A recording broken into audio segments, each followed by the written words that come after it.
Jack. Levi. The Book Club from Hell. Hello everyone, this is Jack with the Book Club from Hell, a delayed techno-doomer millenarian cult awaiting the annihilation of humanity by e-girls and Amazon Prime. This week's episode is on effective accelerationism, or EAC. An extremely online movement, effective accelerationists believe that technological progress will inevitably lead to the generation of greater and greater intelligences in the universe, something that will be of unambiguous benefit to humanity, or whatever comes after it.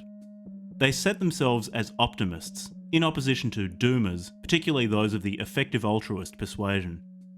To orient ourselves in the EAC universe, we read two articles, What the F-Star is EAC, and Notes on EAC Principles and Tenants.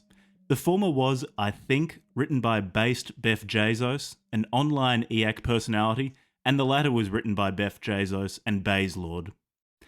If you like what we're doing with this podcast and want to support us, we have a Patreon account, the link to which is in the show notes. People on Patreon can access the notes I make for episodes, so long as that episode warrants coherent notes. So if you want more information on the books or manifestos we've covered, you can find it there. Additionally, I've published a novel called Tower, which you can find on Amazon or Apple Books, links also in the show notes. So, if you want to learn why everything is going to be fine, so long as Silicon Valley venture funding remains high, then listen on. Enjoy. So, what have we got on this episode, Jack? Effective accelerationism. So, have we?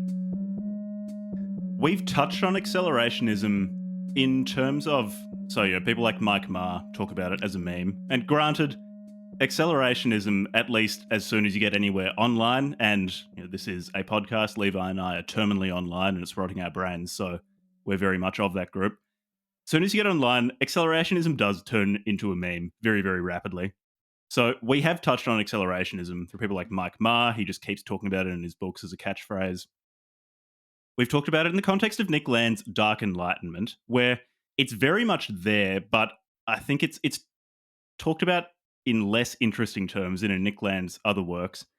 Levi and I are beginning to read and it comes The Thirst for Annihilation by Nick Land, which is the more theoretically intense. Would you say it's his magnum? It's his magnum opus, is it? I'm not sure whether it's his magnum opus or not.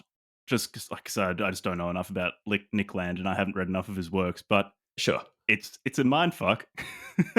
Look, it's a lot easier to follow than Meltdown. Yeah. I'll say that. Meltdown is just pure, like sticking your brain in a blender. Mercifully short, though. Anyway, so we've covered accelerationism in the context of Nick Land in the Dark Enlightenment, where basically he said, well, we shouldn't worry about racial tensions at the moment because we're going to accelerate beyond the biological horizon so quickly that face tentacles will suddenly become like a physical feature that we have to contend with, so skin color doesn't matter. So just stop thinking about it. That's the spark notes of the Dark Enlightenment. But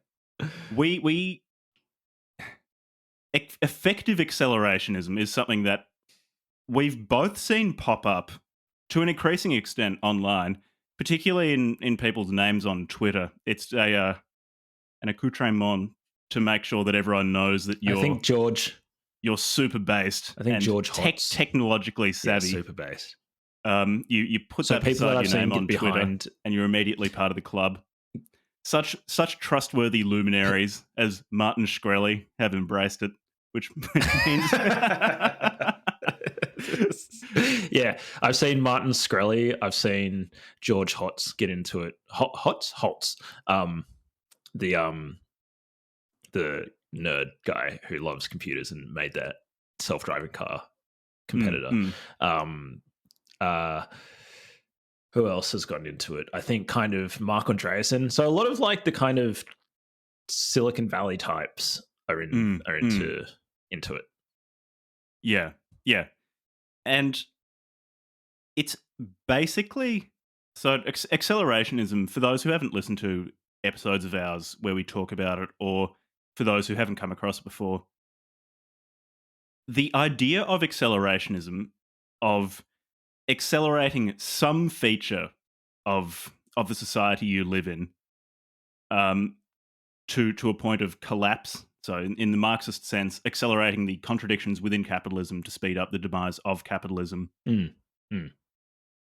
The context in which we'll be talking about it today is more in the Nick Land adjacent sense. So Nick Land believes that there's this underlying force of the universe, which he, I'm not sure if he calls it capitalism, say, from the Big Bang, but at the very least, in the modern context, he says that capitalism is this organizing force, this innately organizing force, which is pushing us inevitably at a faster and faster rate, accelerating, if you will, the technological maybe an environment alternative within word which than we exist, capitalism and which will overtake humans very, very quickly. I'm pretty sure it's in Meltdown where he says something to the effect of nothing human makes it out of modernity alive, or something to that effect. It's going to overtake us. There will be forms of intelligence that will accelerate more and more quickly in a post-human world. And so effective accelerationism is like Nick Land, but happier from a human perspective. It's Nick Land, but you're going to get a techno girlfriend and unlimited streaming services in space. And infinite energy in space. Yeah. It's an AI servant and all this sort of stuff. Yeah. The sex dolls in the future are going to be amazing. Yeah, I'm sure they'll be absolutely be unreal. Happy. Kind of like Brave New World almost. Like get some Soma and some orgies in you.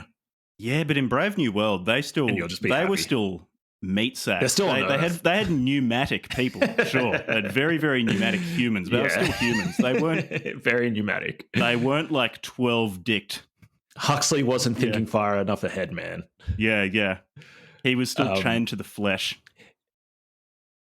Yeah, so this has kind of got some elements of that. So the high level idea with any form of accelerationism, whether it's like Marxism or Nick Land stuff, is like, can we accelerate social change? Particularly, it tends to gravitate towards technology, although that's not necessarily the case. Like technology or capitalism, like the material means of production and all that sort of stuff. So that's interesting. Then there's different flavors of it, which are like negatively valenced or positively valenced. This is a strongly positive valenced, accelerationist subculture, I suppose, online. And in particular, I guess what we're going to talk about today is like what is EAC for people who haven't heard about it yet? Why does it exist? And then in particular, we're going to talk a little bit about like why we came across it. There was a recent Lex episode that Jack and I both watched independently and were like, hey, check this out. And then we're just like, oh, why don't we do an episode on it? Yeah. It is interesting you talking about the optimism of effective accelerationism, because I feel like in most strains of accelerationism, there is, whether in the foreground or the background, some sort of optimism. So in the Marxist sense, I feel like there is long-term optimism in that, things are shit now, but with acceleration of capitalism's innate contradictions, the current bad order will collapse and we'll get something better in the future. The Eonic Futurist Manifesto, a noted accelerationist work, which we've done an episode on, is also, you accelerate the contradictions in... Highly influential. I don't even know what specifically... I don't know if you complain about anything specifically, but if you accelerate enough, then you know those MS Paint tier illustrations he had of like sexy Aryan babes with a black sun just pasted onto their back, like reaping wheat in a sunny field or something like that. Yeah. Well, if you accelerate, then like a wolf, at least the white, the white people among us will get that future. So, for a portion of the population, the Eonic Futurist Manifesto's brand of accelerationism also holds within it a sense of optimism that you're going to get white nationalist MS Paint blonde babe paradise. Nick Land's accelerationism, and he's like, at least at the moment, like the Leviathan of accelerationism. From a human perspective, that's a lot less optimistic. It's very inhuman. Still kind of optimism, I suppose. Yeah, sort of. I would say it's like just sort of neutral. Bad for people. It's neutral with respect to that, because he seems to be saying, look, it's just this process. It happens whether you like it or not. It's inevitable. that we're going to be getting this accelerating, I guess, complexity generation through what he calls capitalism. And it's going to leave humans behind. You can't do anything about it. So just reconcile yourself to it or don't. Just enjoy it. It doesn't matter. It's kind of that, depending on the perspective you take, it is either pessimistic or just neutral. But anyway, most of these actually do have optimism. With EAC, the optimism is much more front and center because so much of it seems to be about it's less the things are bad, but we accelerate through the bad and it gets better. Instead, it seems to be, look, things are actually pretty good, and we're going to accelerate the good, and the good's just going to get gooder, and it's going to get gooder and gooder until it's goodest. There's going to be a singularity of goodestness, and it's going to be so good. It's a direct quote. Yeah, so they kind of follow they follow in the footsteps of the sort of Ray Kurzweil types, all about that technological singularity or quote unquote intelligent singularity. So yeah, I guess what I mean by negative valence is like, are we accelerating to get away from the current order and yeah, that's a good way of putting it, bring about the socialist utopia, or are we accelerating to kind of in a positive valence sort of if you think about it in terms of something analogous to the civilizational Maslow's hierarchy of needs, we want to self-actualize the ultimate, the singularity is something along the lines of the techno-utopian future, like just the most pristine crystallization of tech bros nerding out with just imagine that paradise with their sex dolls online. Yeah. It's the high income parts of San Francisco, but spread across the known universe. Just imagine. Yeah, and everybody else is studios and everybody else is homeless, living and $3,000 a week. Google software engineers riding hoverboards everywhere. Everybody eats all their meals at work and never leaves and never associates with anybody. They drink people Soylent. Who share their employer. Yeah, everyone's just Soylent. Yeah. God, I can't wait. That'd be so good. So, an interesting point then is like, why does EAC exist? What is it a response to? You said before you used a particular word, reaction. It's reaction, or it's a reactionary movement. Do you want to expand on that? Yeah, I mean, I don't know if I'd say reactionary. It depends how you define reactionary. I would say it's certainly a reaction, and this is in part based on an episode of the Lex Friedman podcast both Levi and I listened to, where BasedBeffJezos, with not his birth name. Name, I think it's Guillaume Verdon. Something. He's French Canadian, so but he has in fact legally changed his name. Changed his name. He did legally change his name to Base Jeff a man Bezos. who is first name Based, known as middle name Jeff BeffJezos. In his becoming, the sloughed off actuality, the being of this soul is named Guillaume He is Verdon. the being of the Montreal / the EAC San Francisco soul. Like every Silicon X little like startup incubator around the world is channeling the becoming that is Base Jeff Bezos. Yeah. Anyway, so we'll talk about this guy more. But in this interview, he talked about his motivations behind, if not founding EAC, because I'm not quite sure who founded it, but at least he's one of the more important public figures. He's a prominent figure. I don't think he would say that he founded it. Yeah, and it's an intentionally decentralized movement. I think he rejects the idea of there being a leadership or some sort of EAC Politburo dictating what people should or shouldn't believe in order to be EAC. In fact, I'd quite confidently say he would report that thought. This is what I'm proposing, not him. I'm not going to put words in his mouth. So the EAC czar, the commissar. He said that of communications. He sees that there's this culture of pessimism in, I think so. He worked at Google I think he now has a startup called Xtropic, where I think they're working on physics-based AI. I'm too dumb to know what that really means, but it's a novel approach. I have some opinions AI. on that, but yes, we can talk about that later. Levi with far more domain expertise when it comes to computers beyond modding Skyrim and making it crash, which is my experience. I think with in the computers. last episode we did, I decisively showed that I don't have any domain expertise in computers. I have a novel interest, and okay, I will leave it at that. But I do have strong opinions on Xtropic. I invented claims computers. that he makes. My name's Alan Turing, so Jack von Neumann.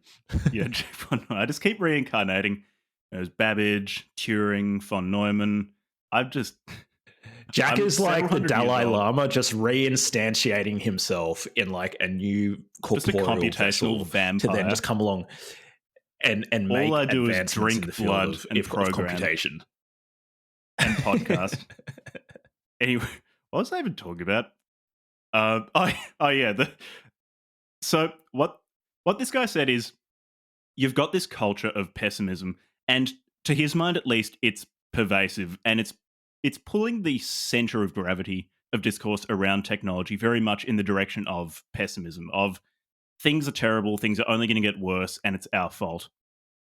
And so he likes effective altruism, in part because I think he believes with the foundational tenets, which we'll go over, but also because he sees it as a counterweight to that narrative of dissolution and pessimism, which explains some of the more meme aspects of it. So he'll post memes about like, oh, what it's like entropy is our god, and making all sorts of like funny and kind of silly statements like that. And that goes some of the way to explaining some of the more cartoonish, if not aspects, then expressions of EAC, particularly on the social media site formerly known as Twitter, where he sees making these sort of outrageous statements of really, really wild optimism counterbalances the pessimism, and he hopes will drag the center of gravity of discussion around technology and around our current society in a more, to his mind, healthy direction, a more optimistic direction. I think that's the main reason why it exists, as a counterweight to pessimism. What were your thoughts on this? Yeah. So I'd had to spend a really long time and several discursions to say something very, very simple. Maybe you can do better than me. It's just the nature of our podcast. Like, if you don't like the circuitous nature, the circuitous conversations that Jack and I have. When you think as slowly as I do, you really need to pad out the time to work out what you're going to say. People once asked us, like, hey, why do you keep on interrupting each other? And, is that just because of the internet? And Jack said, this was on a chat with our Discord. Jack said back, no, that's actually how Levi and I talk to each other. This is just how we interact, even when we're in person. Yeah, I apologize. I'm trying to be less rude and less interrupting. We'll get there one day. At some point, Jack and I will actually have a conversation where we don't interrupt each other. I don't know. I wouldn't want this to affect how we actually interact IRL. I'd be really disappointed if we didn't talk over the top of each other continuously face to face. It's actually worse. It's worse in real life. There's never actually a moment where either of us pause. Our conversations are actually just like two tracks running simultaneously. Yeah, we sync up our word or our individual syllables as well, so each of them overlap. It's like this sort of convergence and divergence of syllables be very disorienting for outsiders. Anyways, I'll get back to the topic at hand. So yes, an interesting point, and we can expand more on this later when we talk about like what they got right, or we can talk about it now, is like what I call the culture of pessimism. So I'll talk a little bit more in detail about it, but I think there's a lot of ideas that I would classify as largely pessimistic, in various forms, like they're anti-human, anti-people, anti-growth or degrowth. They often tend towards the people who propose these ideas often think that the way to implement them are very authoritarian, very pro-regulation, all these sorts of things, and just a general like negativity towards civilization, people, anti-natalist, that sort of broad set of ideas I call pessimistic ideas. And they can come up in different paradigms or different ideological settings. So like there's a lot of anti-human stuff in environmentalism, even though there's obviously forms of environmentalism that are not pessimistic. And there are forms of like leftist political thought, which is very pessimistic. But there's also like Christian, like like elements of pessimism and so forth. So like it comes up, this is something that can cut across different ideological contexts. Yeah. And specifically, effective accelerationism is basically trying to say, in large part, like people are good and the technological development and associated economic development and growth and population growth, those are all good things and we should like them and we should encourage them and we should get on board with them and we should like build a society that is conducive of those things happening and accelerating.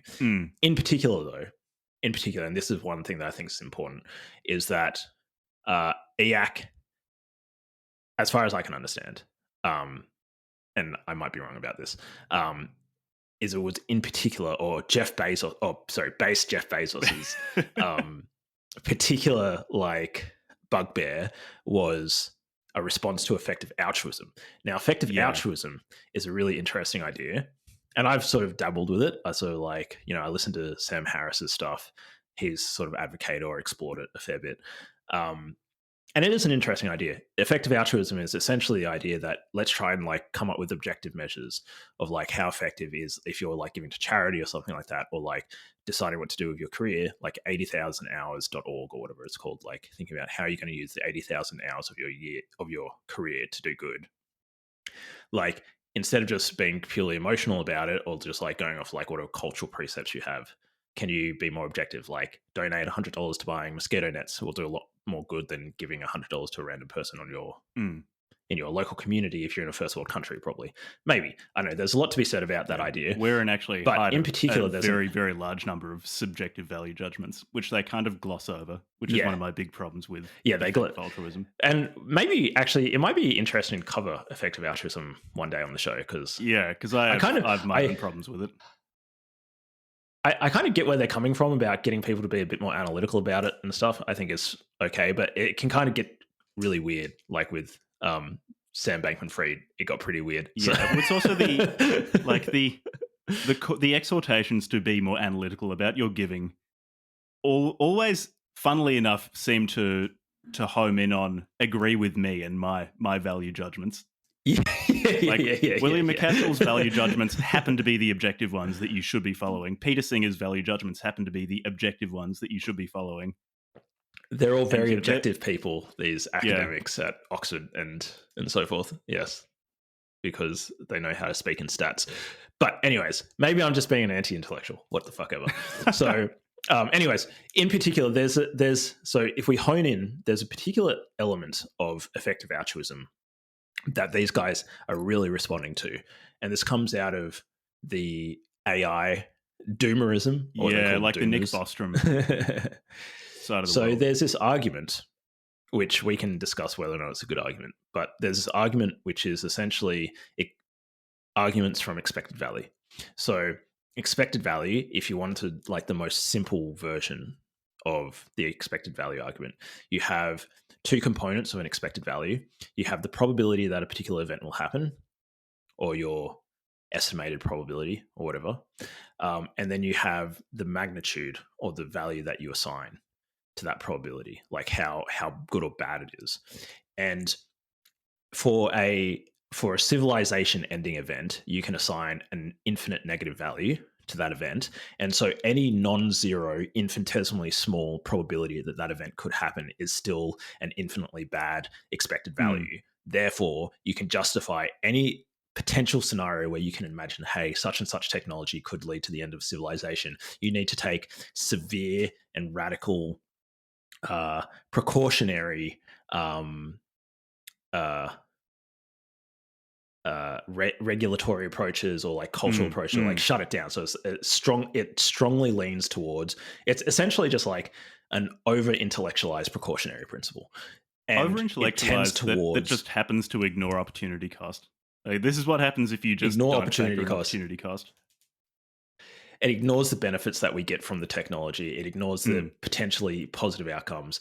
And it also leads to very authoritarian. And of course, all the people who advocate this point of view, for example, the guy who wrote Superintelligence, can't remember what his name is like, okay, well, we need more policing. We need to, Nick Bostrom, yeah, that's right. Like, we need an intergovernmental authority on AI of people like regulation. Me. And we need to, and that regulatory body needs to be informed by me. Yeah. Of course. It's never I'm going to let someone because these people are always the arbiters of ethics and morality in society. So of course they have to be on the boards of these things. So that's what they're responding to in particular. You're just being subjective. Of course they're objective. Why don't you just be objective for a second and agree with them? Objective Bayesian epistemology. I'm probably just making it too obvious if we say subjective. Like, my antipathies towards effective altruism. Sorry if that was too long. I think I got to the points I needed. No, that was good. Though. That was much better than whatever I said, talking about being a computational vampire or some stupid shit. Yeah, so EAC in large part seems to be a response to the doomerist strains of effective altruism, which do exist within a broader cultural context of quite a bit of pessimism. I agree with at least BasedBeffJezos's belief that we are largely within a fairly pessimistic culture, at least in the West. That most narratives at the moment, like if you look in a newspaper, you think about, is how positively or negatively valenced is this with respect to the future? It's almost all the budget's fucked, the environment's fucked, technology's fucked, politics is fucked, and it's all our fault. Yeah, technology is making things worse. Well, we shouldn't learn about this particular type of science or knowledge. We shouldn't research this thing. We should have more regulations, more restrictions. Like companies can't be trusted to self-regulate. And the solutions like the market's failing. Almost invariably, like we need to slow down. If not everything, then almost everything. We need more regulation. Yeah, and it's more or less worse in different parts of the economy and obviously in different jurisdictions and stuff. So, but broadly speaking, I would say one of the interesting things about the EAC movement is that they've identified a problem which I would agree exists: the culture of pessimism and its various forms. Yeah, and for my criticisms of it, and I do have criticisms of the two things we read for this. So what the two articles, what the F star is EAC, and notes on EAC principles and tenets. I think BeffJezos was involved in writing both of those things. bayeslord also wrote some of the latter article. So both of those, I agree with them directionally, and I like the sentiments behind them. I think we do need to be we'll make more sure aware to of link all those things of how. I'll definitely link these in the show notes because they're both really short. And the Lex episode as well. Easy reads, yeah. I like the optimism. I think it's definitely worth reminding people about the amazing things that we've achieved as a species, and that the solutions to our problems often don't involve passivity of just saying, "Oh, I'll stop doing the thing that has caused problems," because at least with degrowth strategies, what's often missed is that it's almost there's a hierarchy of problems in terms of how pressing they are, and the most pressing problems tend to be the ones that have the most immediate solutions, or the solutions that we work on first. So what were some of our first problems when we were on the African savannah? It's like, okay, well, we're cold at night. Oh, we don't have enough food. Those are some of the things that are solved first, or have solutions attended to first, or we're under threat by animals or other humans, so we make weapons. We're cold at night, we make clothes and fire, etc. It's almost, you can think of like civilization as this stack of solved problems, and the ones on the lower levels are the most Yeah. immediately pressing ones. And each level of solutions higher are both responses to problems that maybe were around all the time, but are just like you're getting around to them now because they were less pressing. And also more immediately pressing problems that have arisen because of your previous solutions to problems. The thing is, if you start trying to do degrowth, you kind of like revert back to these previously solved problems. You're popping the stack. We're getting, It's like, yeah, you're and going that's back literally down the what's stack. happening in. Oh my god, you So fucking it's nailed like, it. it's almost Jack. like, okay, if we need to produce. That is literally what's happening in Europe. Like they're popping the stack on energy. Like they've already solved cheap energy, and now they're deindustrializing. And now you've got fucking brownouts and blackouts in places like Germany. It's like one of the most advanced economies in the world, and because they've got these stupid ideas around like whatever renewable garbage energy nuclear sources power they want to use instead of just using fossil. Yeah, well, they had the fucking fuels. galaxy brain idea of shutting down their nuclear plants, becoming more reliant on Russia, which is a geopolitical rival. And then shitting their pants when Russia, as it, historically just keeps doing, starts invading countries nearby. Who could have possibly seen this? This is a really good example. There's a stack of problems that have been solved, and if you degrowth, you revert back down to these previous problems. And this is a direct refutation of what Guillaume is saying. So one of the key things that Guillaume is saying I'm getting all gestural here, like I gotta get my watch us on YouTube. You can see Levi do Italian hands on YouTube. These ones. It gets me really fired up. I get I'm very gestural sometimes. And like Guillaume is saying, hey, and we can explain this a little bit to the ability that we can, like, we're not physicists, but he brings in all these physics arguments. He says there's an inevitability to it, and he cites some thermodynamic principles that he thinks are inexorable laws of physics that say this will happen. Dissipative adaptation is the one that we can go into that more. But we can literally point at specific civilizations, both historical, such as like Renaissance Italy, or I think the Easter Island civilization, Greece, I forget what they were called, is one of the better refutations. I guess, though, okay, so I'll preface this with can point it, it's like Easter Islands or one-day Germany. Yeah, he might be talking about this at a global level. So he might say that, okay, so you have some civilizations that just shit the bed and disintegrate. But globally, there's going to be at least one that outcompetes the others and continues. So that's okay. So before I say this, that's what I expect he would say to it. But for example, the Easter Island civilization is a good one. That they obviously had some sort of, they had social technology such that they were a society. They had technology enough that they could carve out big stone heads. The thing is, they rabbit-holed their entire civilization to just building stone heads and putting them up, and fucking disappeared because that's not a survival strategy. You can do it. It's just, this is not a long-term strategy. Yeah. So anyway, I feel like we're jumping ahead a little bit. Why don't we dial it back to talk about that particular concept that we're accelerating maybe before we even past get into our that previous particular concept constraints of a coherent episode. And now the conversation doesn't, we're far out. Sorry, guys. This is what let's dial it back. Yep. Let's talk about, look, I wore a collared shirt, all right? So I'm trying to bring my A game, I'm doing my best here. Trying to show up. I mean, to look slightly it does have zebra print on it, so... All right, I'm not going to be completely professional. It's a fucking podcast. It's a collared shirt still counts. How did we come across it? Let's talk about that, and then we can talk about Guillaume and some of the arguments that he makes. Yeah, so I came across EAC. I can't remember when exactly. So for those of you who don't know, we have a Twitter account for this podcast, which I might go on once a week or so. I don't think Levi goes on at all, and I sort of pretend to I haven't been on it in keep an eye on it. Sorry. So if people have messaged us on that and we haven't replied, I'm sorry. It's not, we're not ignoring you. It's just we're too disorganized to do that. Anyway, on Twitter, the times I've gone on, I saw more and more people had after their names EAC, like E/ACC. And so I looked into it on the basis of that.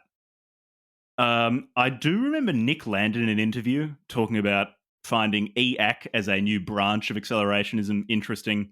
And then there was an interview with BasedBeffJezos on Lex Friedman's podcast. And but because we're opportunistic vultures, we saw that there was this interest in EAC, and so we felt compelled. Which is also why we're doing the Tate Bible as well. So, yeah, we're currently reading the Tate Bible. Try to get on that bandwagon. Yeah. Which is, I reckon, Andrew Tate's bright star is burning out. It's falling. We missed it. Did we miss the prime opportunity? Damn. We've passed. Yeah, we've passed the zenith of Tate. I expect. There's going to be another one. Like who was his name? Dan Bilzerian. He'll do something crazy to get some attention. Was Andrew Tate for people of our vintage? Now you got Andrew Tate, and you're gonna have some other goober after him. Anyway, and you bet we'll cover him. Anyway, that's how I came across EAC. I found the interview with Verdon interesting on Lex Friedman. He seems like a nice guy. There was enough overlap with what Levi and I believe and what we disagree with that I thought it would be interesting to talk about for an episode as well. So I had come across BasedBeffJezos, if you're listening, come on the podcast. Shout out to Guillaume. Set us straight. Shout out. Yeah, set us straight. Talk about your ideas. Also, we're trying to be nicer on the podcast. This was one of our New Year's resolutions. I was listening to some of the older episodes, and I was just like, man, not about Jack, but I was like, oh, Levi, you're being a bit snarky. Like, stop being a fucking little monkey throwing shit. Like, try to be slightly more constructive. So, BasedBeffJezos, or whatever your name is, Guillaume, if you want to come on the podcast, that'd be cool. Yeah, so I came across it a little bit earlier. Oh man, one day we will have a guest, even if it's like F. Gardner or something. Who's not Ed? Yeah, who's not Ed? Well, Ed is kind of like he's not really. We will have a guest that we don't know. A very occasional co-host. Yeah. He and I are watching Leni Riefenstahl movies. We'll do an episode on that. Like, a life goal of mine would be, like, if we made this thing financially viable, we could actually offer Ed a job, and so he could leave his responsible adult job and come be goobers on the internet with us. That'd be pretty fun. What would we hire him to do? Just make episodes with us. It'd be fun. That'd be pretty fun. So, this is why people should... We've got a Patreon account. This is why people should get on Patreon. Sign up, man. Sign up for as much money as you can afford. Or as much money as you can't afford, which is even better. Drive yourselves into poverty. We will one day deliver some value to our Patreon subscribers. Like, we will do something that is worth paying for. But at the moment, we have like a few people who are extremely generous and they just want to support the show. Thank you guys. Massive shout out to all of our Patreon subscribers. Yeah. Sorry, we're not very organized at like doing stuff other than like making the episodes. So like, anyways, how did you come across EAC? Guillaume. So before that, I believe, if I remember correctly, I was watching a Martin Shkreli video. And he started talking about it, trying to explain effective accelerationism. That guy, even just his voice is so untrustworthy. There is just nothing about that man that is remotely trustworthy. I ended up listening to quite a bit of Shkreli, and you sort of see an evolution of him over time. Like, he becomes a bit more mature and stuff. And earlier in his career, you see like he was very hard-headed and wouldn't really like compromise on anything, which is fine, whatever. But very easy to paint in a very bad light. And I think he's an interesting guy. He's got some interesting opinions. He was trying to explain. I'll concede, he is very funny. Sure about that. He's very funny. He's smart. Like, he knows what he's doing, and he's a champion of the free market. So good on him. Fucking good on him. Go Shkreli. Anyways, then also George Hotz. I got to like double check his name. The AI car guy. does like streams of himself talking about like computers and stuff, which are fun to watch because he's a bit of a maniac as well. And he started talking about it. And yeah, just this collection of the sort of like tech bro sphere essentially started talking about this idea. And Mark I also met as well. mechatronics. Oh yeah, he fucking loves it. I met but the very first inclination I got of it, I was talking to this mechatronics engineer at just like a party about. I was talking to him about The Beginning of Infinity, which is one of my favorite books, as listeners would know. And then he started I talking gave my about sister a copy like, of that for Christmas. I've started evangelizing. Yeah, too. Sorry nice. for interrupting. I just realized I interrupted. Go on.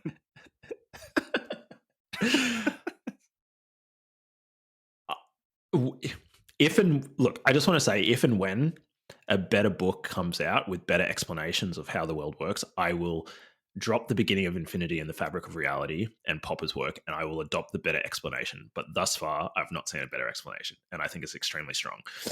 However, that being said, anyways, I was talking to this engineer about The Beginning of Infinity, and he's like, oh yeah, well, like, have you ever thought about like how it's like inevitable that life became more complex or whatever? And I was just like, inevitable? What do you mean inevitable? Like, why do you think it's inevitable? You know, like life existed for like 3 billion years as very simple celled organisms. And if you were observing a planet, there's no reason a priori to think like 3 billion years into its evolution, when there's still very simple celled organisms, why you should think they would become multicellular or like complex organisms. Why are you saying inevitable? And he is trying to like make this kind of, it's almost like an ontological argument, you know, like the ontological argument for God, except instead of for God, it's for the increased complexification of life. And that obviously eventually leads to like intelligent life and civilization, and then if you extrapolate that further, it becomes like machine life or whatever. So yeah, it's kind of this weird little meme that's been going around for at least a couple of years now, I suppose. Yeah. Oh, and so that's kind of how I've been finding out about it. There is actually a particular person as well that we should mention, which is this guy. Let me just pull up the book. It's called his name is Jeremy England. And he wrote a book called Every Life is on Fire, How Thermodynamics Explains the Origins of Living Things. He's a very interesting scientist guy who's into thermodynamics. I think his ideas on what's called dissipative adaptation kind of like gave... I don't think he's really into the EAC stuff from what I've listened to him of. He's more just about like the origin of life stuff.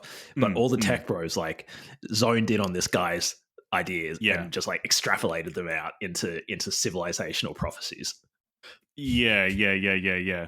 And at least in the articles we read for this episode, dissipative adaptation comes up a lot. That's basically the kernel around which at least Verdon's version of EAC centers upon. So should we talk about you mentioned Guillaume's previously version? Yeah. That's what I was going to say. Actually, even before that, you mentioned that you had some thoughts about physics-based AI because Guillaume has a Should we just talk startup about called that? Extropic. You just mentioned that because I'm not sure where else that's going to come up. Yeah, I can sort of talk briefly about that. I just want to preface everything that I say henceforth. I should have said this at the top of the episode, but like everything I say is suspect. And I am neither a physicist nor a particularly good programmer. So fortunately, I'm both those to get things. These things right. But for what it's worth, when it comes to physics and computing, I do want to preface everything by saying that Verdon sounds very, very competent. Like he worked at Google, he worked on quantum computing, he has his own startup. He's a very smart man. So he's accomplished, and he's I haven't gone and looked at like his papers that he published because he has a PhD in something to do with computation. Anyways, I wonder what university he went to actually. Maybe if he was in like Toronto or something. Let's have a look. I can't respect him if you didn't go Ivy League. I can screen him Yeah, out. fair enough. If he went to a Yeah. lesser university, So that doesn't he's have got the this. mark of He's got. prestige upon him. um, he's got this startup called xtropic.ai, which has just raised $14 million in funding. And when you go to his website, PS5s. xtropic.ai, it says self-assembling intelligence from the future. And they've gone $14.1 already million just Nickland. And to me, like, okay, so on their press release, it says incoming transmission from the future. And I guess you could imagine, like, you know, on Alien or whatever, when they get the radio transmissions, like incoming transmission from the future. Yeah. This is Guillaume Verdon.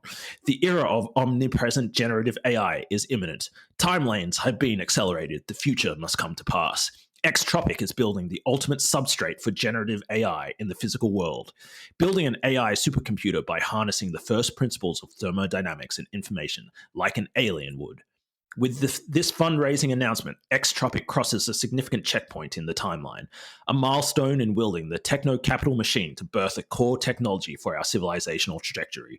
The Xtropic AI supercomputer thus begins assembling itself from the future.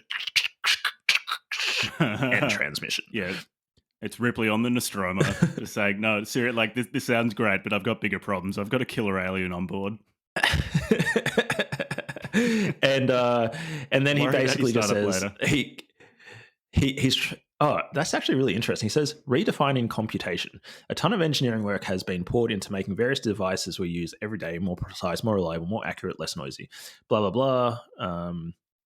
So it's like if you go to their GitHub, which they link, there's no repos, there's no public repos on the GitHub. So we don't know anything actually about what this technology is. Suffice to say, the guy's got a good background in terms of his technical capabilities and his basic science work. And he's pulled together a small team and raised a sizable amount of seed funding, like $14 million in seed funding in like $2010, that's like at least $100,000. So guys pulled enough together to like pay one Silicon Valley engineer for like 3 months for them to eat ramen. And no, $14 million US is a lot of money for a seed round, but they haven't actually published like any details about what their technology is.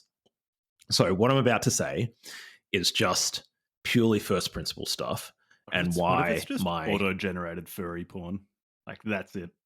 I wish one day. I wish. That'd be so good. If you came to their investors and be like, okay, check out what we've got. And it was just terabytes generated in a second of like Nazi fur porn. So, yes, for a full episode on Nazi furry vor porn, go and see our furries episode that released like at the end of last year. We have many bits about it. So my okay, how do I say this without being rude? Or maybe I'll just say it, and I'll just caveat. Say it, then backtrack. I apologize if this comes up to, and then I'll backtrack. Yeah, my spidey senses are tingling. My bullshit radar is going off, and the reason why is because there's two things that you need to understand for the basics when it comes to like computation. First and foremost, computation, the study of computers in physics. Like when he says a new physics-based computation, like there is no such thing as computation without physics. Like, properly understood, computer science is it's quasi-autonomous. You can study it in its own right, but all computation must take place on some physical substrate, right? And the way that happens, roughly thinking, is there's a correspondence between any physical process and a computation. That correspondence is as follows. The correspondence is you have an initial state of a system, which corresponds to the inputs. You have some dynamical laws of motion for the system, which corresponds to the programmed state changes. And then you have some final state of the system, which corresponds to the outputs. And we take some measurement of the system in its final state, and we interpret that as the final outputs of the system. So what we do to instantiate like the idea of a universal computer on a piece of hardware is we put some physical aspect of like the substrate into correspondence with a universal computer. For example, we all use von Neumann machines, like the normal computer architecture without getting into GPUs and stuff are generally von Neumann architectures. They're random access machines, and there's an equivalence or there's an isomorphism between like the random access model of computation and the Turing model of computation. And there's also an isomorphism between that and the lambda calculus. Like all these models of computation are equivalent, and they all share this property, which is what's called universality. So universality at a high level is the idea that within a particular domain, a process or a set of rules is universal with respect to that domain if you can generate all possible outputs in that domain with that rule set. A really classic example is like numbers. We can represent any number that we want to like some finite level of accuracy with like actual physical substrate using the decimal system that we have, or using like a binary digit system. But you can't do that with Roman numerals. Another example is like constructing an alphabet is a universal system for representing language like phonemes, whereas like a pictogram system for like symbolically representing spoken word is not universal, because in order to create new words, you have to create new pictograms. Whereas like in order to create new words with an alphabet, you can just like recompose the existing symbols into like new sequences. So with regards to computation, what Turing's breakthrough was he realized that in computability, there is nothing beyond what a universal computer can do. And in particular, the Church-Turing-Deutsch thesis, so David Deutsch, like back in the 80s, extended the Turing-Church thesis to like include the ability to perform computations on multiversal objects, like essentially like quantum computers. And the sort of modern way of putting this thesis is that any physical process can be simulated by a universal quantum computer. Any physical process. Or another way of putting it is that there is no computation that one universal computer can do that another universal computer can't do. Or another way of putting it is that they can simulate one another. And because they can simulate one another, there's nothing that one can do that the other can't do. And because all computers are physical devices, this is a statement about like the hardware property of it's a statement about hardware.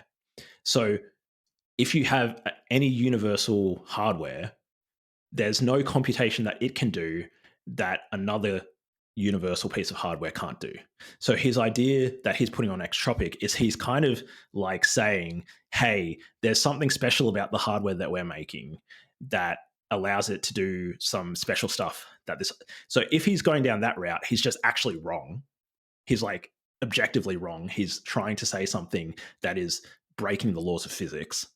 But what he might be saying, and this is a more this is a more a nicer interpretation. What he might be saying, just like with GPUs, is that for the particular application of generative AIs, they've figured out some interesting pieces of hardware that allow them to do that type of computation more effectively. A really good example of this is like with the ASIC miners, like for performing like SHA-256 computations, if you like set up your hardware in a particular way, you can optimize that computation, but you no longer have a universal general purpose computer. You have a specialized piece of hardware that can't necessarily do all computations, but can do this one particular type of computation very efficiently. But if he's trying to say something other than, hey, we have this thing that can do computations that a normal computer can't do, he's just lying. Given that he has so much domain expertise, I'm sure that's not what he's saying, because that would just be like such a basic mistake for somebody of his level to make. I think he must be saying the latter thing around like creating specialized general purpose hardware for generative AI. Yeah, I don't Sorry, have that was an nearly enough unbelievably long knowledge about this to have a rant, sorry. meaningful opinion one way or the other. My assumption would be that because he knows a lot about this field, and at the very least he speaks well, so that's how I kind of analyze how smart I think he is. There is no computation that he's not his making some computers sort can of do really, really basic that error. our computers can't. Like, that's just breaking the entire concept of universality. But it could do it more efficiently. He could have created a piece of hardware that does generative AI stuff more efficiently. Yeah, and we're talking about efficiency. That can mean that something is practically possible versus effectively not possible. Yeah, in terms of like tractability. Yeah, the lifespan of a human or something like that. Yeah, and that would be interesting. Sorry, the reason why I went off on that rant a little bit is because, like, when it comes to, I think the term is dog whistling. It's like hardcore dog whistling in the Lex Friedman episode, where he's basically like, he knows he's getting a platform, which is great. Like, good on him. You know, he's going to get a platform of millions to like talk to these tech investors and stuff, and he needs to like try to get he should definitely shill himself and stuff. I have no problem with that, to get in on it, which is fine. I think that's fine. I think that's great. Like, but yeah, if he's pretending that he can do something he can't, then like people just need to be really wary of that. Yeah. Anyways, I'll trust your judgment on that. I can't really meaningfully say one way or the other whether I'd put money into this or not. Yeah, no. So how about we talk I don't think it's a matter of trust, just like whether or not I'm said makes any sense is that issue. But it might not. Maybe I'm just like completely retarded. So we'll invite him on. We'll invite him on and grill him. So, all right. How about we talk about dissipative adaptation and the aspects of that paper. What was it called? Where is it? Notes on EAC, Principles and Tenants by BeffJezos and BasedLord, because it's in this Substack article, I'm pretty sure, where they outline the mathematical and physical reasons as to why EAC is correct and why we're all going to make it, why everything's going to be fine just so long as we keep accelerating. And central to all this, basically, is this idea of dissipative adaptation. Before I go into that, a note about how this is written. What? What are you laughing at? Yeah, it's written. I don't know if he's trying to make it unintelligible by normal people, or I'm in two minds. Or if it's just like he's having a difficult time to explain. I'll start with the positive. The positive is that it's written concisely, and when there's a concept that the two authors think is important, they basically they'll name it directly by saying, okay, this is the, I guess, like the physical theory upon which this is based. I'll just say dissipative adaptation, and this is what we're basing our reasoning on. And so if I'm being positive, I'd say it's very concise. The reader can see that and do what I did. You look up, okay, what is dissipative adaptation? But I think it actually makes while it keeps the word count down and it might make it look more elegant, I do feel like this particular way of communicating actually makes communication more difficult, at least for me. If they just explained what dissipative adaptation is, because it's not a hard concept. And having said this, I might just fuck it up in my explanation of it and reveal that I actually don't understand it. But at least to my understanding, it's actually quite straightforward. And they probably could have dedicated 3 sentences to saying roughly what it is, or saying enough of what it is that someone can continue reading their article without having to search around for what these particular terms mean. It did feel, I'm not going to say it felt like they were trying to obscure meaning or were trying to make things more difficult than it needed to be. It might just be that they're people with a great deal of domain expertise and they're just used to communicating in this way to other people, for whom saying something like dissipative adaptation is like me saying apple or a banana to you. Like it's just a concept that we both understand. It could be that, or it could be trying to make this sound more mathematical, technological, physical, and therefore credible to people like me who don't necessarily understand these things so well. I'm not sure, but those are my thoughts on how this is written. It's perhaps too technical without needing to be. I didn't really feel like the technical jargon added to it. Yeah, so there are some other. So if we distinguish between Guillaume's writing and other people's writings, so I listened to some other people talk about EAC, and Guillaume brings in this stuff about dissipative adaptation, and others don't. So, for example, there's have you heard of Anthony Pompliano? He covered a bunch of stuff in crypto. No. He has an episode where he talks to a guy about EAC. Not deep and enough. It's a pretty good episode. I just bought Bitcoin and then started ignoring it. Just stopped thinking about it. That's the that's the depth of my faith. Attaboy. I don't need to listen to prophets. I just need to listen to That's all you need to do. The music of the blockchain compelled me. Just buy Bitcoin and watch the rest of the world burn. Safe in my hardware wallet in an undisclosed location. And that's all I need. Safe hammered into a piece of titanium somewhere in the woods. In an undisclosed location, yes.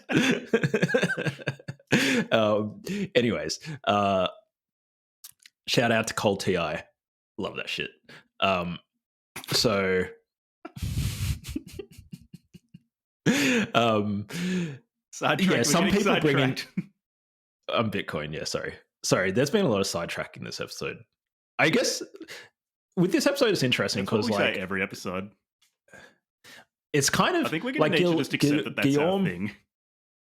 Guillaume is kind of a man after my own heart. Like, I want to support him, and I'm kind of like on board with the problem that he's trying to solve. I just think that he's going about it in a really bizarre way, and so I kind of like want to support him in one way, but I want to support him by like critiquing what he's saying and trying to improve what he's saying, essentially, because I'm kind of on the same team.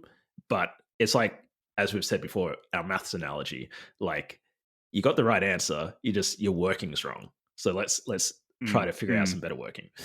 One of the things that Guillaume does is he pulls in this stuff from thermodynamics, and he tries to do what Deutsch and Popper would call he's prophesying the future. And the way that he's prophesying the future is that he's constructed a somewhat like using a somewhat esoteric like part of statistical thermodynamics. He's trying to generalize that to say that this applies not just to these special cases of like, say, like small clumps of molecules like potentially self-assembling. He's like specifically small clumps of molecules with an external heat source. And I'm pretty sure like also that was the model of a heat bath specifically. It was like an external heat source or an external energy source like the sun. So Jeremy England was trying to think about the conditions of early Earth, which I still think he thought about the conditions incorrectly because there wasn't a heat sink. There wasn't an ocean. Like, the life created the ocean. Like, part of the reason why the ocean exists is because, anyways, but that's getting hung up in details. Like, roughly speaking, this model of like, okay, do you get states of self-assembling molecules occurring spontaneously, and under what conditions can that occur? So Jeremy England is trying to solve a really interesting question, which other people are trying to solve as well, which is, it's distinct from the Darwinian question of like, how does life evolve? Because Darwin figured, or neo-Darwinism now, the modern version of it with like molecular biology and stuff, there's still open questions in it, but it's gone a long way in answering the question of like, once you have life, biological life, how is it that diversity arises in the biosphere? Through natural selection and random variation and all that sort of good stuff. But there's the question of like, yeah, but how did it start? It's like, we know the mechanism, how we go forward once it started for n equals 1 or greater, but what about from 0 to 1? How did that happen? And Jeremy England is proposing a potential like research paradigm. He's trying to like this Yeah. might be a fruitful way that we could think about it, which is interesting. And his basic idea was that, Yeah. so if you have some sort of medium with molecules in it, or just anything that can assemble into other forms with energy, if you have that plus an external energy source, so in the case of this particular paper, a heat source, then the question is which forms of molecules are going to predominate in this medium given time. And he says that for certain configurations of molecules in this, so there are some that will just assemble at the ambient temperature, or the ambient amount of energy. There are some that need to get over an energetic hump. Like you need to put energy into the system for them to configure. And then in doing so, they'll release heat. Like they'll dissipate heat out of the system. So that heat now can't be used within the system.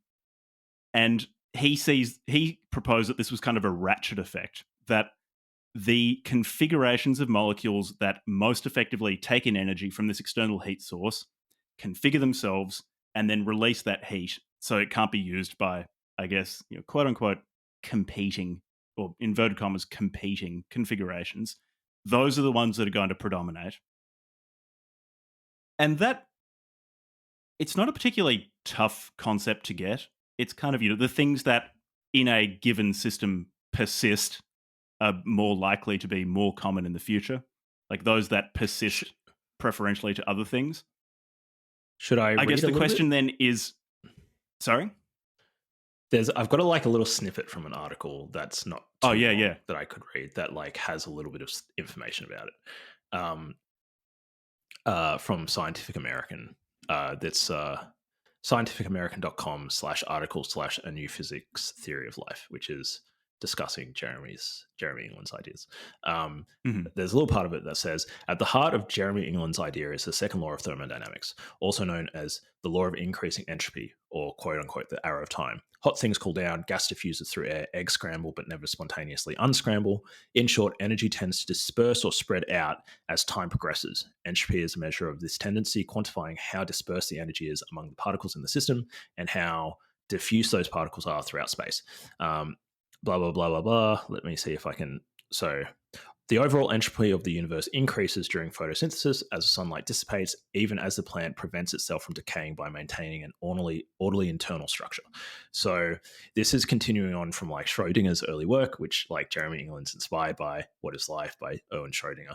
This idea, what we see in like cells, or even like with regard to specific enzymes, is the enzyme itself, that structure itself is at a lower entropy. It's got structure and it's got order, and it's mechanical in some sense. But then it increases the total entropy of the cell by basically dumping heat into the water within the cell. And then I don't know how this works with like cold-blooded animals, but there must be something going on there. But like at least with regards to like exothermic animals like ourselves, like it's pretty obvious that like that ends up leading to like basically a metabolic rate where we're releasing heat into our environment.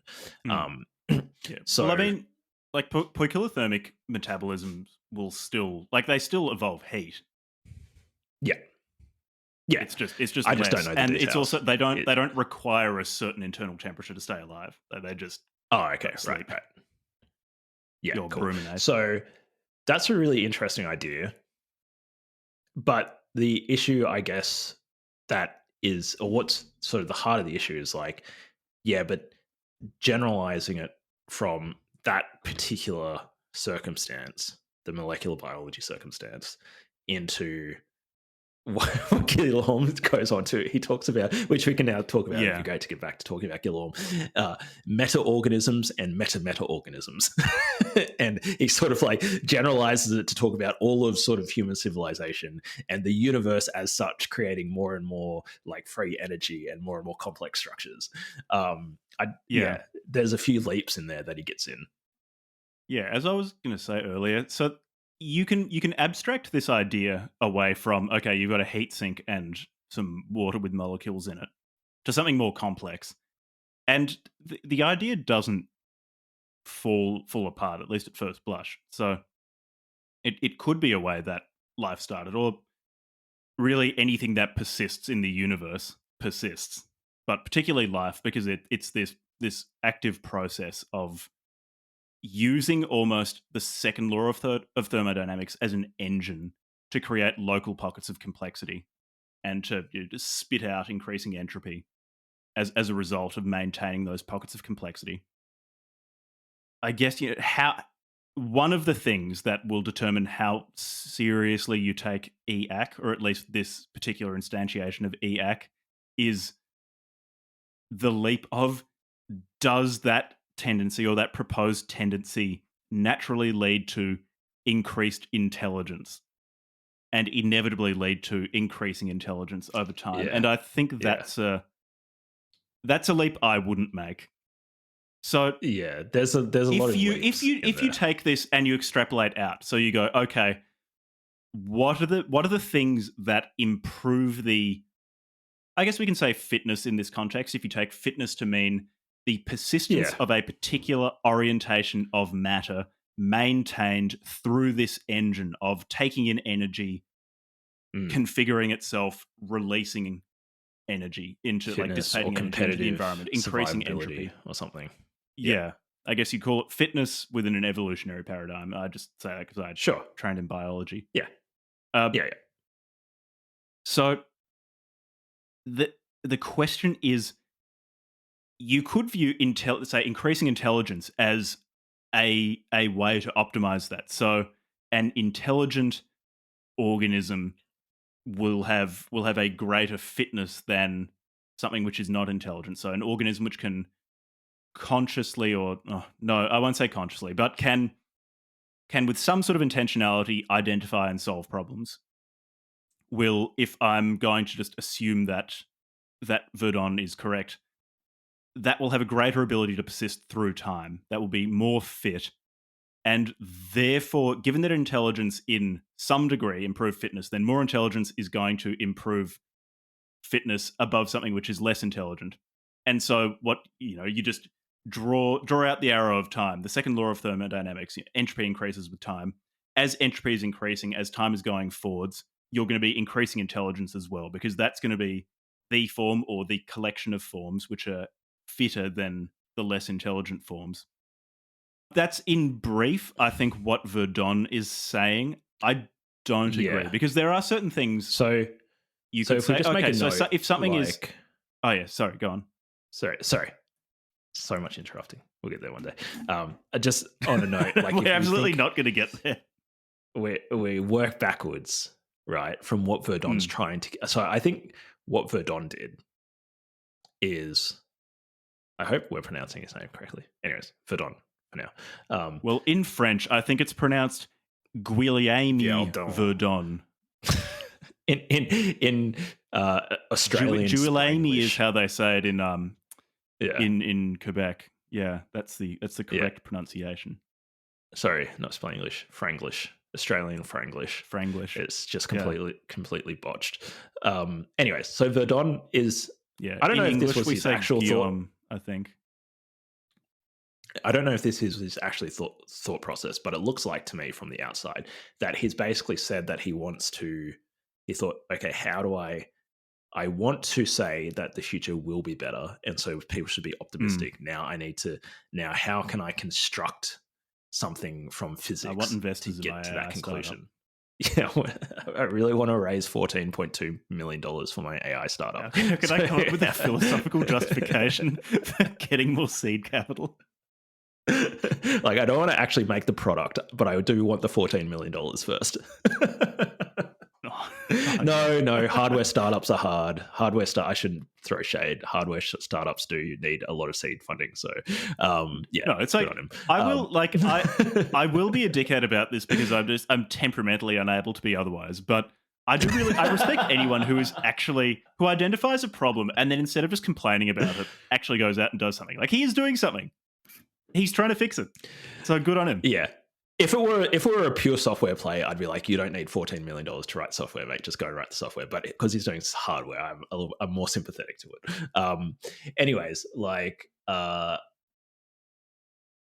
back to like what he's saying. So Jack's trying to sort of think through like, okay, what's the thing that we're trying to get to? We're trying to get to a philosophical justification for why we should be optimistic about the future.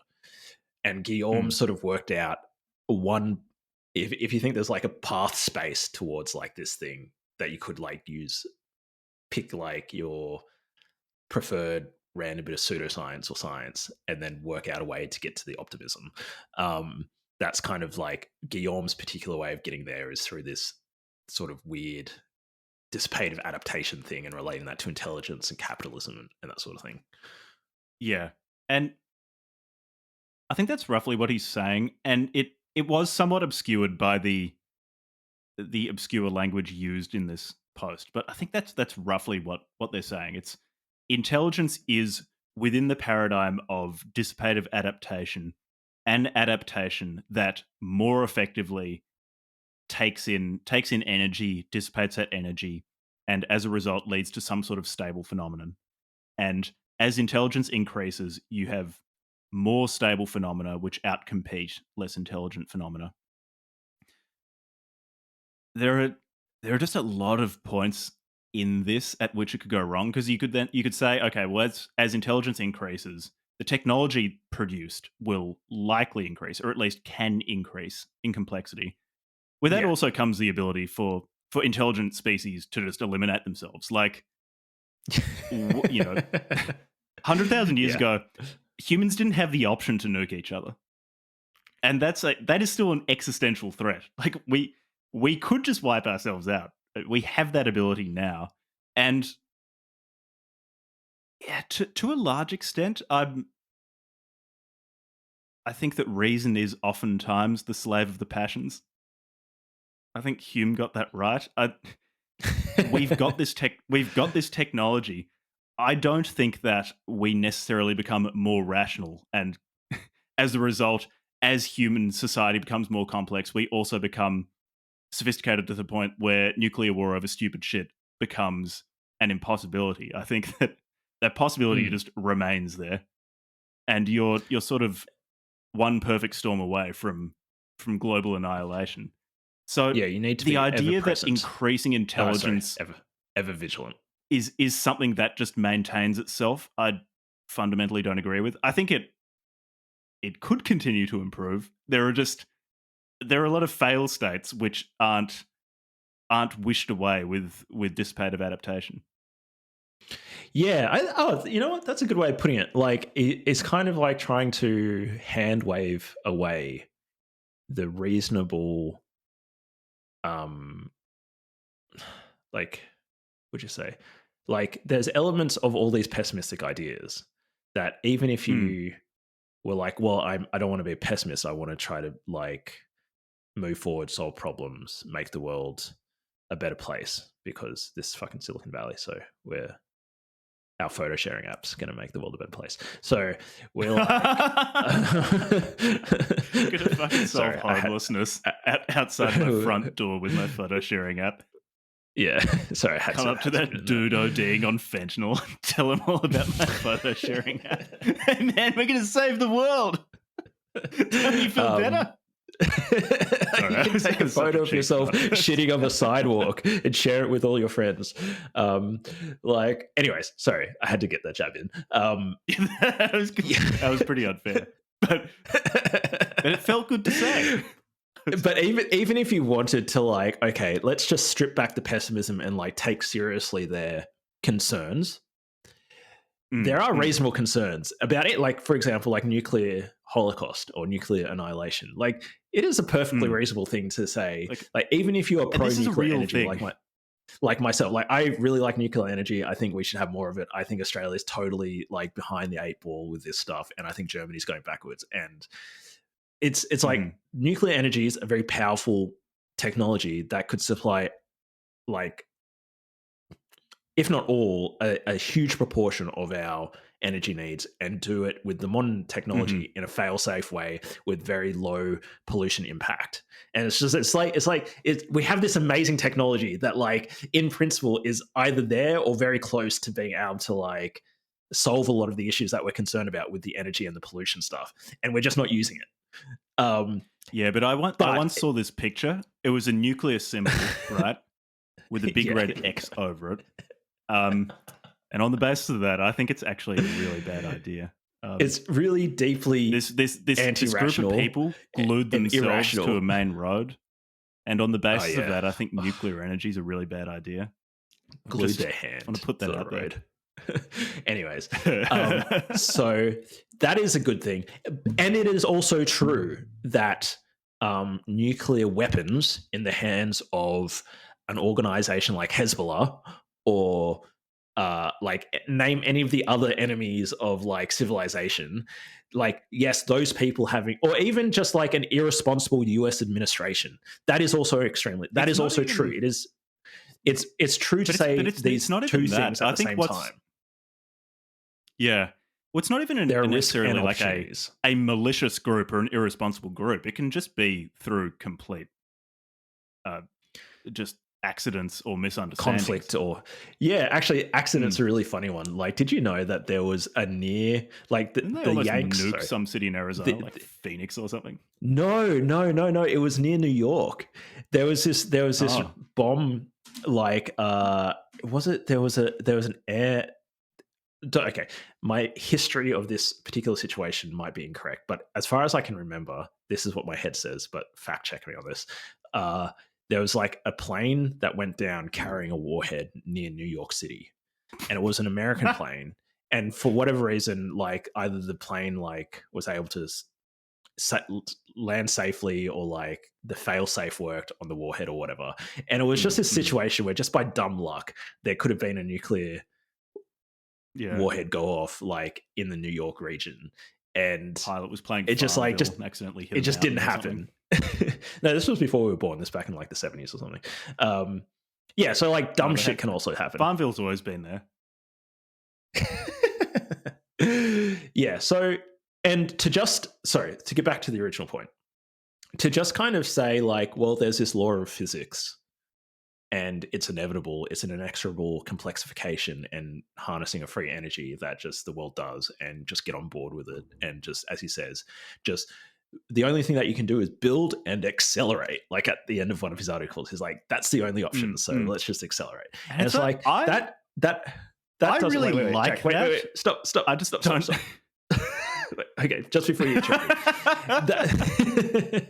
That is not a reasonable...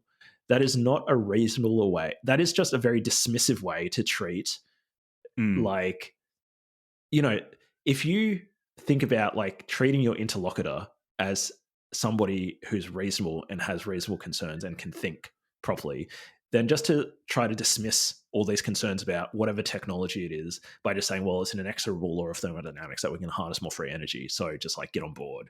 Like that's not actually engaging with the ideas. It's not actually a reasonable refutation of the bad ideas. It's actually itself a very bad idea. And it's not convincing at all. Even for somebody like me, who I'm on Guillaume's side, and I don't find it convincing at all. Yeah. Sorry, now you can interrupt. Yeah. Now, like, have a crack. Sorry. No, I don't want to do it now. Now that you're not talking, I don't want to interrupt. It's just not the same. It's not the same unless I cut off your train of thought halfway through. Say, how are we going to go with having a guest? We're going to not have... we're going to have to be like Lex and shut the fuck up. I mean, I'll cut you off. I'm trying not to cut them off. They can just sit quietly in the corner while we talk over the top of each other. Maybe the one episode where we didn't do too much interrupting was the interview of you for Tower. Maybe that's a good standard we should go back to. Let's do that. I ask you a question, you respond. You ask me a question, and you actually listen. Instead of us maintaining two semi-parallel conversations or monologues at the same time, synchronous semi-parallel monologues is what our podcast is. What if we give this a go? All right, you guys are getting work in progress. Okay, what about... Okay, I've got a question for you then, Jack. This is called building in public. We're building in public. We're learning how to be competent podcast hosts in public. We're like 60 episodes in now or something, and we still can't like figure this shit out. No. That's right. We're like 70 something now. Oh god, we've had a lot of practice. Okay, what were you about to say before when you?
You were interrupting me. I was just going to say that whole thing about how the way forward is to build. I Mm. agree with that sentiment, that the solutions to our problems are to work at solving them instead of a passivity of, okay, well, let's stop doing something which has caused problems. Because as we talked about earlier, oftentimes we're not just accidentally doing things like using hydrocarbon fuels, for example. Like that's not arbitrary. That's not something that we just started doing recreationally. Like that itself was a solution to problems that we had. And so I really like that the solution is to build thing. I just think that this whole dissipative adaptation thing is a bit of a hand waving device couched in scientific and mathematical terms to make it sound more credible. But it's still ultimately a hand waving advice to ignore the real fail states of not just intelligence but life in general. Yeah. They So do my to an question. extent get around this by saying, I expect they would say, well, humans at the moment are, at least as far as we know, the best chance of furthering this exponential takeoff of intelligence. But if humans wipe themselves out, then there are going to be some bacteria living in deep sea thermal vents or something like that. Some life is going to survive a catastrophic human fail state, and from that life, you've got another chance of rebooting the system. I think that's true. Like, if we wipe ourselves out and there's more life in that life might eventually become intelligent or lead to intelligent life at some point far in the future. The thing is, once you get to that point, you run into the same problem of, well, with increasingly powerful technology, you have the increasing risk of a catastrophic fail state. I do feel it's a bit of hand waving away of catastrophic fail states, particularly the fail state of some sort of very, very powerful, very competent artificial intelligence in some way not being aligned with human desires. Which brings up another problem I have with effective accelerationism, or at least the articles we read that follows on from what we were just talking about, where at some points they seem to be talking about how effective accelerationism exists for the betterment of humans and of human experience, and it will lead to this world where humans are happier, lead more fulfilling lives, there's less suffering. Of humans or sort of post-humans, so transhumans or modified humans. And that, like, I think that's a bit shaky in that you could produce some sort of intelligence that is much more competent than humans and just wipes out humans, but continues this exponential intelligence increase, which would be fitting with aspects of effective accelerationism. So sometimes they seem to be saying this is a super pro-human movement where it's not just that we're creating a world that is better for humans, but inevitably a world that is better for humans is creating itself. But then in other places they seem to be saying, well, humanity is an intelligent stepping stone, and even if there is some sort of hyper intelligent artificial intelligence which supersedes humans, well, that's still in keeping with effective accelerationism. It's just going to be that's going to be the next stage, which itself will continue to accelerate and will probably create something that will supersede it. They seem to want to have it both ways.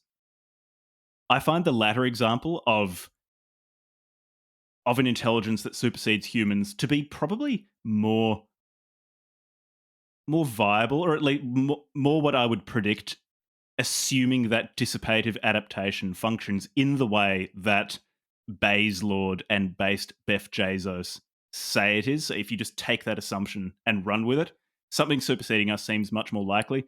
But in order to keep that optimistic Twitter meme feeling of effective accelerationism, of that super optimistic, we're all going to make it, they throw in these things about how it's also going to be good for humans. And I found that tension a bit irritating.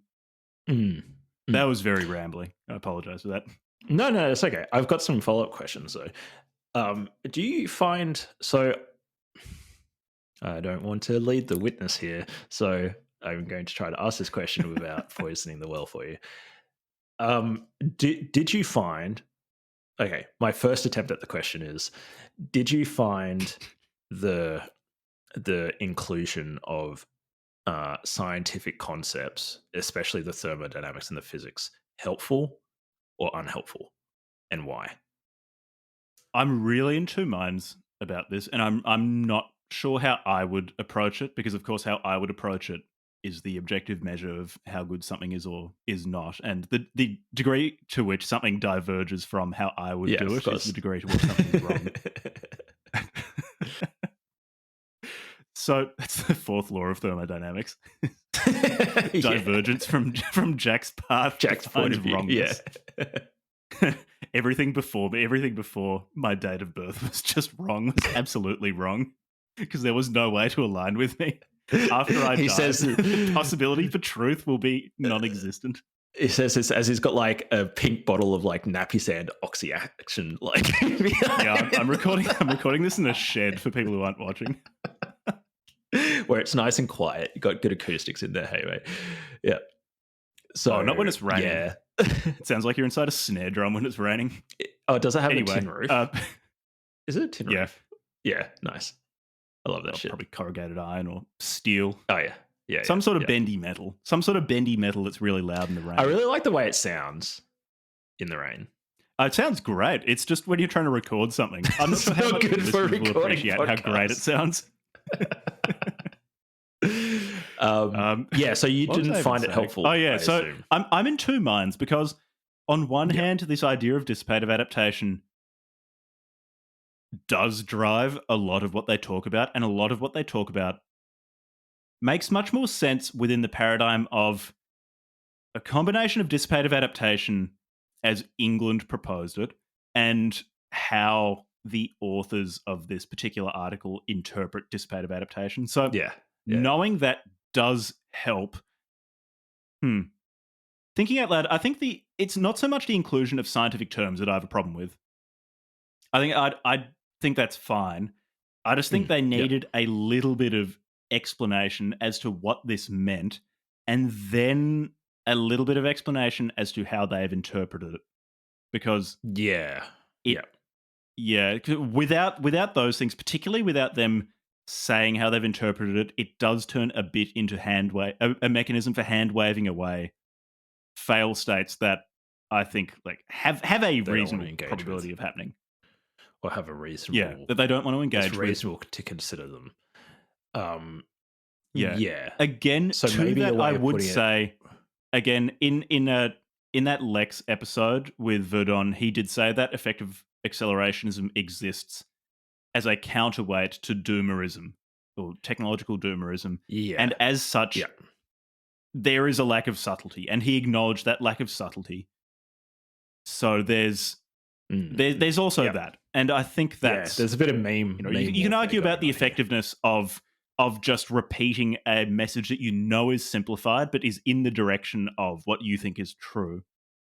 To try to draw the center of gravity of debate more in the direction of what you want. Whether you think that's right or not, I'm pretty sure that's what he's trying to do. This is one of the problems of trying to have these sorts of discussions on platforms like X, formerly Twitter, because you just can't have any nuance. You've got to fight memes with memes, and it just degenerates into just you've got to post Galaxy Brain JPEGs to get your point across. I'm not above it though. Like my Twitter is trash when I do use it. I've got a Twitter account. I just don't use it. I think I made like one or two tweets. What do you call it? Because saying something is a tweet, like you've got a noun, you've got a good verb to tweet when the name of the platform is Twitter. Have they kept that verb?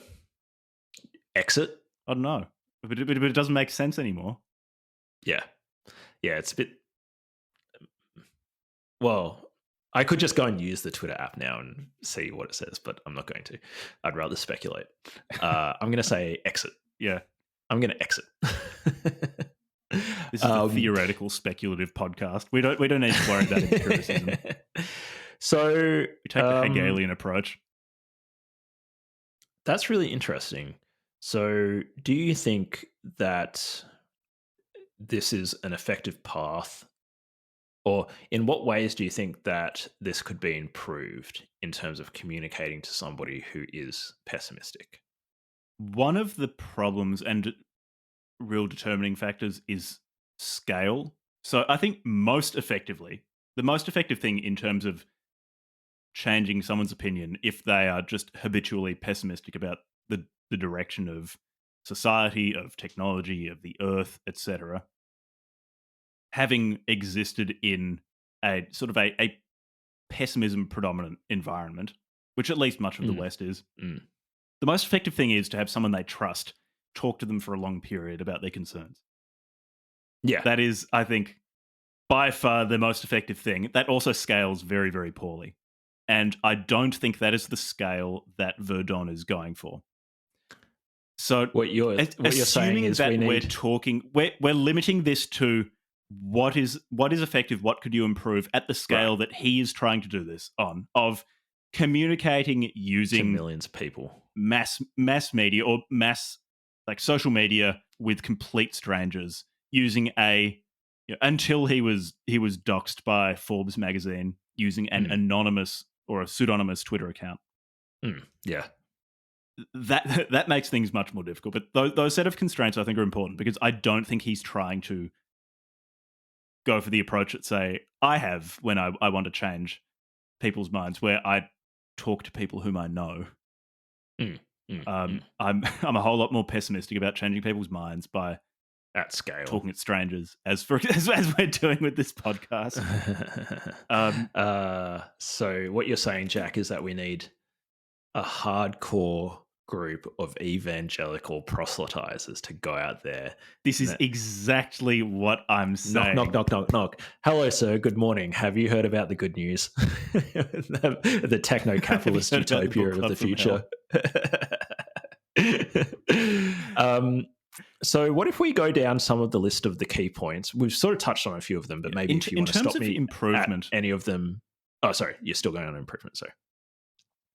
yeah, like when we towards the end of the episode, because we've got like what they got right, what they got wrong, which we've kind of been discussing anyway. We can talk more about things that Yeah. we'd improve, or we can Yeah. talk more pointedly about improvements at the end. But just because you asked, one of the main things I'd like is if, so to an extent, they or specifically Verdon has done this. I'd just like it to be a little bit more structured, and this might just be as a result of him being really, really busy with his startup and with his Yeah, which is fair continuous enough. Yeah. posting on X, which is fair enough. Like, he probably has bigger problems, but I prefer more of a tiered approach. So I definitely see the wisdom in making the vanguard of your thought something easily digestible, something with a very, very clear, highly simplified message, and something which is optimized for growth. And like posting funny memes about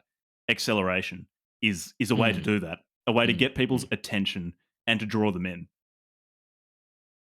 It would be good if at the moment you've basically got like Verdon's tweets, then the articles that we've read for this particular podcast episode, and then like going deeper on the Lex Friedman episode.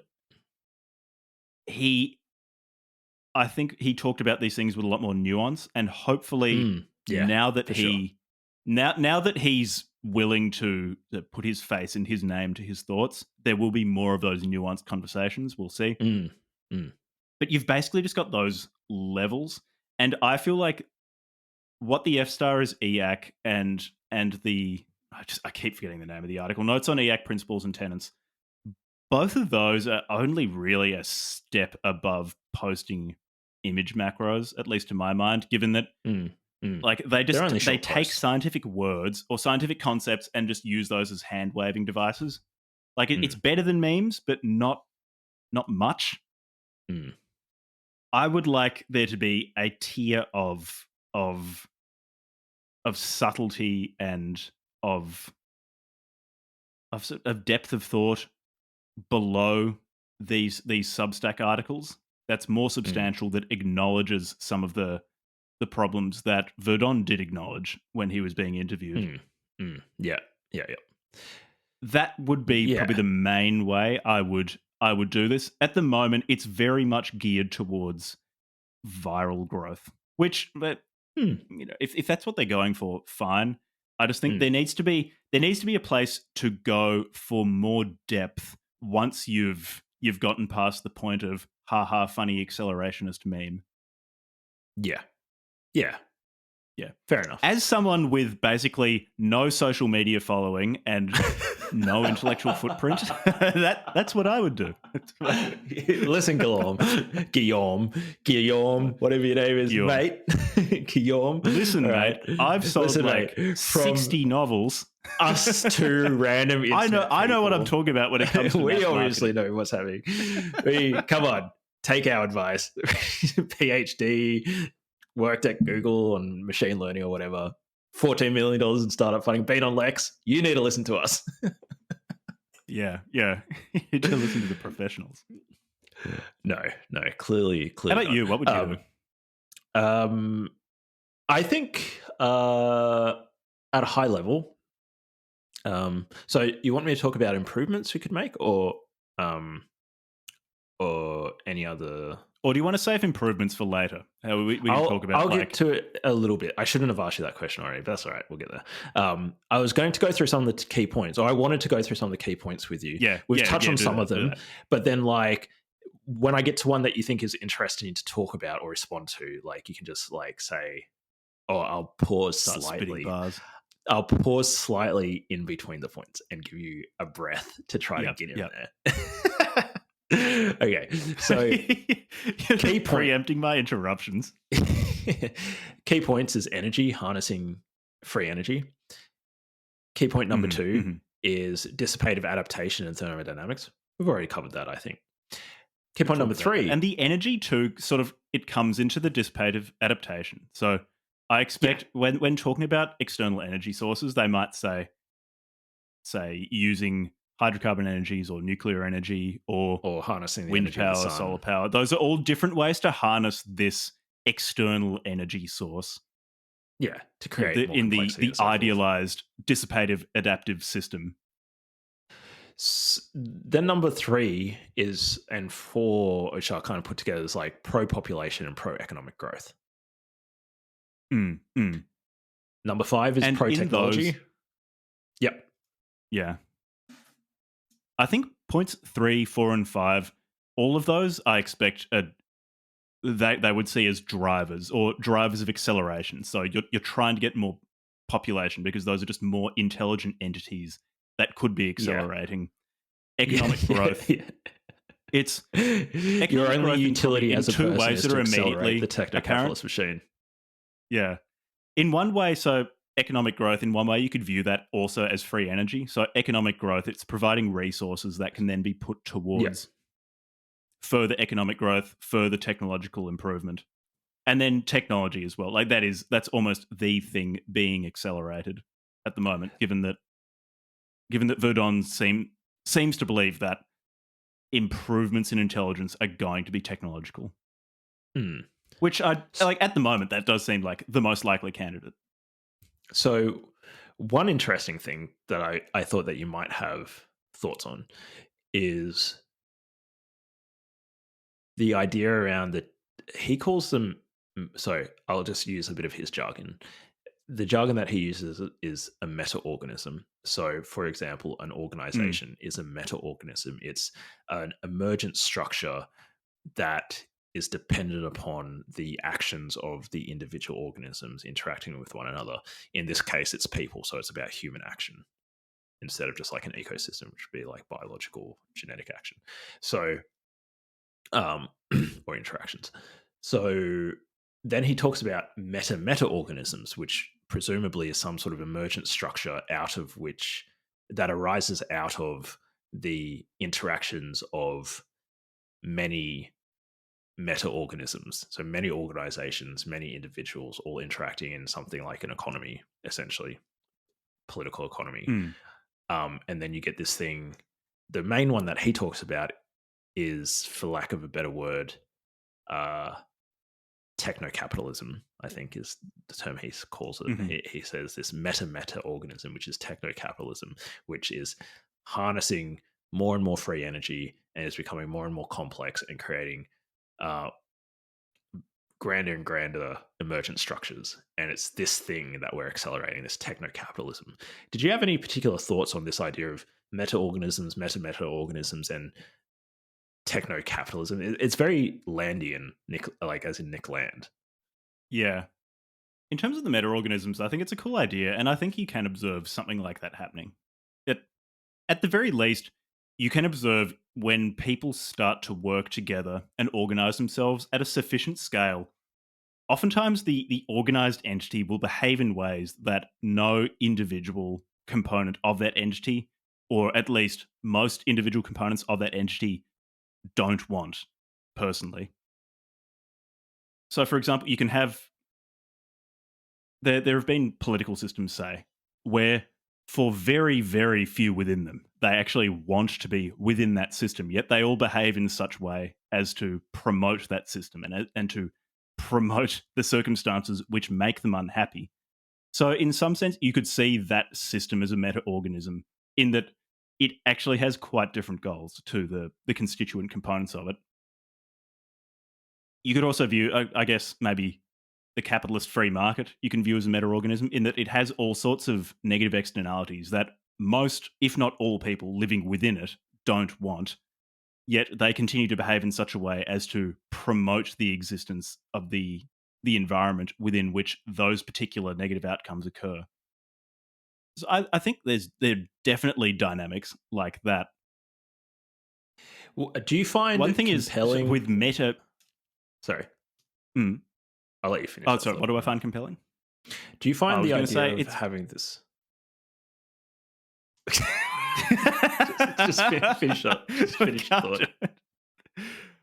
Mate, the one thing I was going to add to that was that so with these meta organisms, so the thing joining them together, the relationships between human beings, which are ultimately based on the thoughts within, an interaction between the thoughts within each individual person and those relationships between people. There's that feedback loop there. Those things do change a lot more quickly than the components of an organism. And with that rapid change, it leads to the ability to form these things quickly, but it also makes them more unstable in that the circumstances within a meta-organism can change and spin it out of control. And you do have certain meta-organisms that are, if I'm just assume that this idea of a meta-organism is true for the sake of what I'm about to say. So if you suppose it's true, certain meta-organisms are much more stable than others. So Nick Land, I suppose, would say that that of capitalism is extremely stable. It is stable to the point where its advancement is an inevitability. It is that stable that anything you do is subsumed within the techno-capitalist meta-organism. I think the way that he would Jacques put it. Ellul, I suppose, would say like Oh, the meta-organism of technique is stable to the point where anything you do is subsumed within it and only contributes to its increasing stability. But the idea of meta-organisms, Hmm. I expect like with each level of assembly of meta-organisms, you're probably going to get increasing instability Mm, as mm, each mm, individual building block is more rapidly changeable. mm. I think the way that Verdon would put it is something along the lines of if you have an open market, like in capitalism, both in terms of speech and capital allocation through like free enterprise, then you have increased variance. And because of that increased variance, you also have essentially um, more selection happening. You have Mm, more ideas being tried out, and also more of them being culled. So he sorts of talks about convergence. I don't know if that's the way that I would put it, but he sorts of thinks of it in terms of like there's like optimal outcomes, and the market will sort of converge mm, if you allow it the variance. You allow the market to explore the space of like mm. possible arrangements of like capital and technology and so forth that will get to those more optimal. It's almost kind of like a gradient descent sort of thing. And if you have a more authoritarian political structure, or like more regulations, or like you restrain or decelerate or degrowth, you're reducing the variance, you're reducing the civilization's ability to adapt and solve problems, and therefore either eliminating the possibility or reducing it, like at least reducing the likelihood that we'll like converge towards these like optimal solutions for different problems. So it's this weird kind of an assumption lurking in there stability. In like it's dynamic with the selection and the variation, but it's stable with regards to solving problems over time. Yeah. And I guess the assumption there is he talks a lot about variance, but not much about selection, because it's variance plus some sort of selection pressure. I think that's built into the assumption criteria. With competitive markets. I think he's assuming selection with competitive markets, which is, I think, a fair enough assumption. I'll give him that. That's fair enough. Yeah, look, like that's kind of I think it's if there is something to be converged upon, my instinct is that it's more likely to happen in a competitive market rather than one person with incomplete information trying to just pick where it's going to go. Yeah, the kind of complete opposite of that would be like some sort of like single person autocracy that's making all the decisions. Yeah. And then you obviously like have a range of like more just or less Tekashi 6ix9ine picking. It should just be Tekashi 6ix9ine making all the decisions. He should be the one in charge. Could you imagine Tekashi 6ix9ine and Gucci Mane making all the resource allocation decisions for society? No, but like OG Gucci Mane, like fat ice cream face tattoo Gucci Mane, not this ice cream face. Yeah, ice cream face Gucci Mane. So like that's interesting. Yeah, so you basically got Shark Tank for new technological new technological initiatives. With those Tekashi 6ix9ine. Who else could you have on there who would be really, really reliable? Who would be really reliable? People from I Hate God. I reckon they'd be good. Just get all of them there. ICP. Yeah, that would, maybe, actually pretty funny. Get rid of everyone else. Yeah, ICP, I think, that would probably be best if they were in charge of human technological development. Fucking magnets, a lot of magnets research. They need to work out how magnets actually work. That's where all the resources of planet Earth instead of the paperclip maximizer, we create an AGI that is just a super intelligence that is the distillation of ICP obsession with magnets, and it becomes a magnet optimizer. a magnet maximizer. And there are two arms. One is dedicated to working out how magnets work, and one is dedicated to just making the most powerful magnet in the universe. Just a really big magnet. Just fuck off big magnet. What are we using it for? I don't know. Just attracting things to us. Just to attract stuff. I won't rest until Mars is just pulled straight into Earth. Yeah, can we just like deflect Mars using our giant magnet? I want to wrench the Earth's core out of the center of the Earth with a big magnet. So that's an interesting idea. I think that... Okay, and that just refutes effective accelerationism, because if we accelerate according to ICP principles, then that's a definite fail state of wrenching the Earth's core out of the center of the Earth to the surface using a big magnet. That will inevitably and then deflecting happen. Mars. I think BasedBeffJezos has met his match in the ICP. Super intelligence. So Guillaume, this is a serious failure state, mate. You need to come on here and tell us how it is that dissipative adaptation the ICP can protect us against the ICP super intelligence magnet.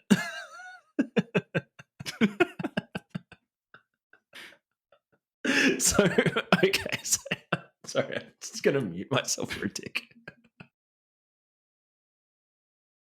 You take a breath. Well, okay. Point 7 was pro AGI and pro dumb. AI. Yeah, whatever. Yeah, who cares? I have some. I think they're wrong about that. They don't know what they're talking about. But Really? I How can so? talk more about that or I not. mean, Like, my completely uneducated position on AI research is there are risks, but I want to see what happens, and so I would like it to continue. It's just pure curiosity. Probably not a good way to run the world, but I just want to see what happens. yeah, maybe I'll save my criticisms and talk more about it later. But I think it's like I No, think talk AI about it. Like research is good. we're at the pro AI dot point. That seems like a good enough place. Like, I'm pro AI research and development and stuff. I just think that like all of the research that's going on at the moment is not going to yield general intelligence in a machine. And the people who I've listened to talk about it, other than David Deutsch, like, so actually there's a really good book. It's called what's it called? I'll see if I can find it for the show notes. Like oh yeah, I think it's called Other Minds. It's a Other Minds AI book. Let's see. Um, no, no, it's not called Other Minds. It's called something. I'll see if I can find it. Link it in the show notes. Like, there's a book that has David Deutsch in it talking about AI, but it also has a bunch of other people talking about, and they're all disagreeing about it, and they have different thoughts and stuff. And so it's really good to, like, if there's a particularly interesting topic, to go and like listen to a bunch of different people. So a really good example would be like the guy who co-founded OpenAI. Can't remember how to pronounce his name. He's got some interesting thoughts. The guy who helped found DeepMind, another interesting person. He was a big player in like developing the modern deep learning movement. Then there's, I don't know, like, I think I can't remember many people's names. Sorry, I like know who they are, but like in my head I can't remember their names. But he's like one of the guys who like wrote, helped write like the like uh like the key AI books. Like, they've all got interesting ideas about it, but I don't think that the the mainstream approach to AI is on is even playing the right game in order to yield general intelligence. Like, it's not even a matter of like, we need to do more research into this thing, into transformers or LLMs or deep learning networks or whatever. I think they're not even in the right ballpark. It's not there's not that they're on the right, they're not even playing the right game. They don't even know what the right game is to be playing. And what they're building are really interesting and useful technologies that extend human capabilities, our mind. A really good example would be like OpenAI's ChatGPT allows us to like basically interface with this enormous corpus of text. But the approach, which is essentially like at a very simplified way of thinking about this, is essentially like you're compressing data and then you're layering on algorithms that allow you to interface with that data compression. And it's very interesting. And because we have large amounts of data and these algorithms are very sophisticated, we can do all sorts of really interesting stuff. But what I'm saying is, like, that's not even the game that we need to be playing. We actually need to be thinking about, in particular, what David Deutsch is saying. I think he's the only person who's actually making any reasonable attempt to try to pull this onto a more philosophically firm ground. For example, he talks about, like, with regards to creativity, the algorithm that, like, in principle, it should be possible to make a general intelligence. But part of what it means to be generally intelligent is that it should be able to have any thought possible. Because if there is some thought which it can't have, then if that thought is the solution to some problem, then it means that that thing wouldn't be able to solve that problem. Therefore, it's not generally intelligent. So we need to come up with some sort of program that has this property of there is no in principle constraint on what it can think. Whereas the algorithms that we're making at the moment are inherently constrained to the architecture of the algorithm and the training data set. So it's like a completely different paradigm.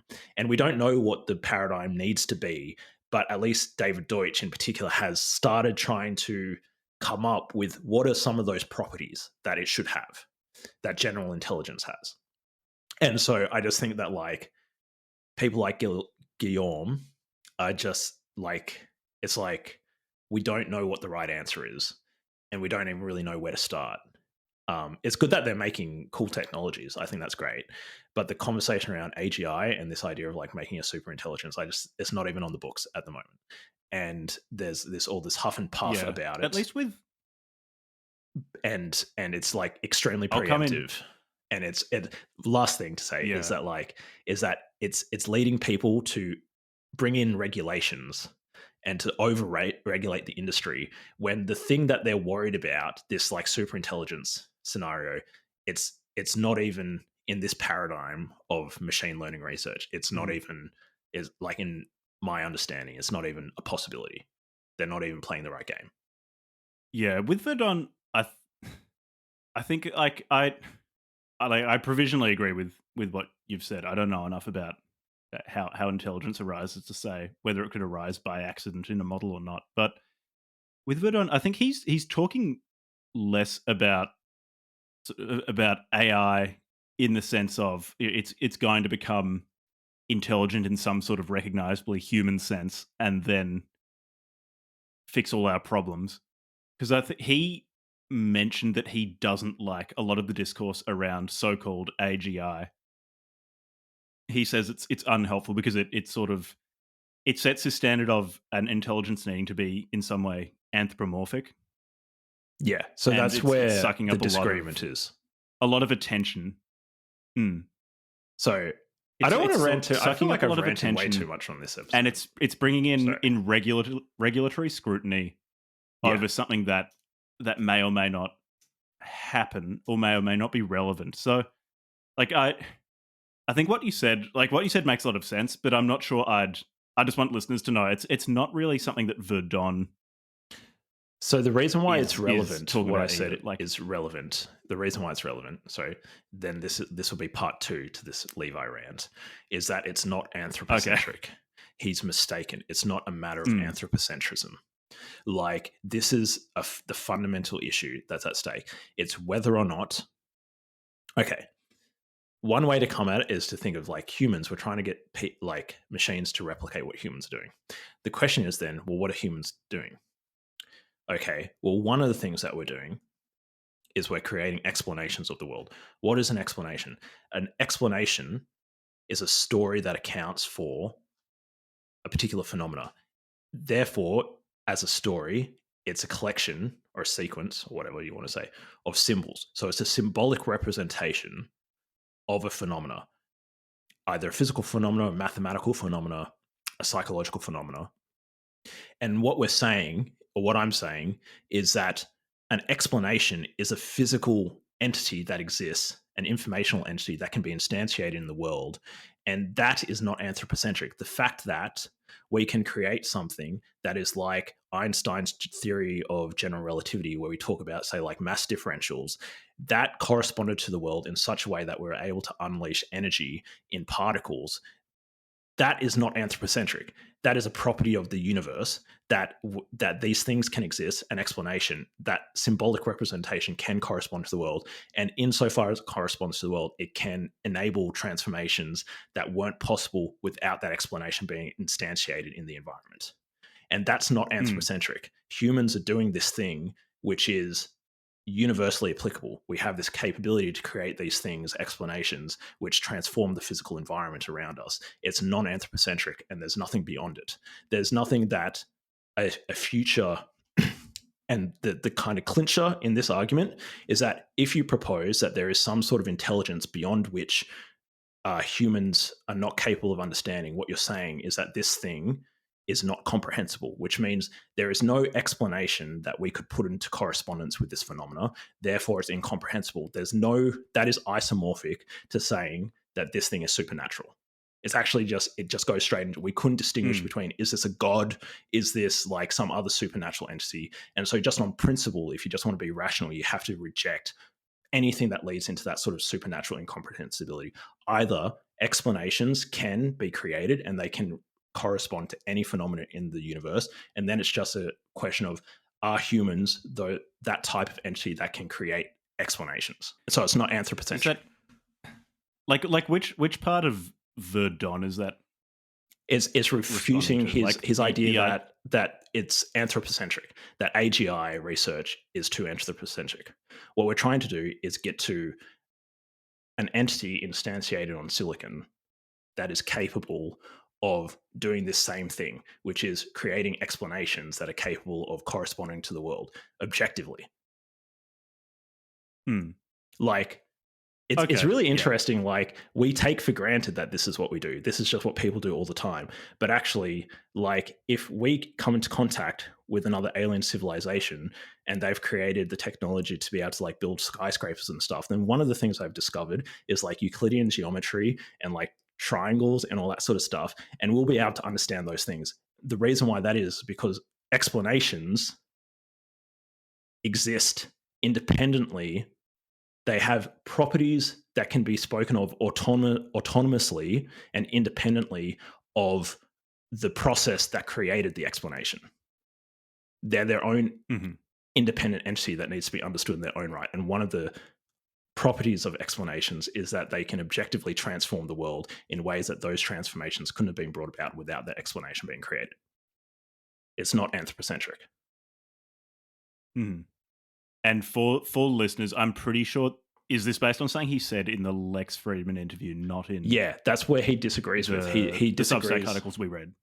He's going like this. He's going, there's other types of intelligence and they're non-anthropocentric, and that's what we want to invest in at Xtropic and that sort of stuff.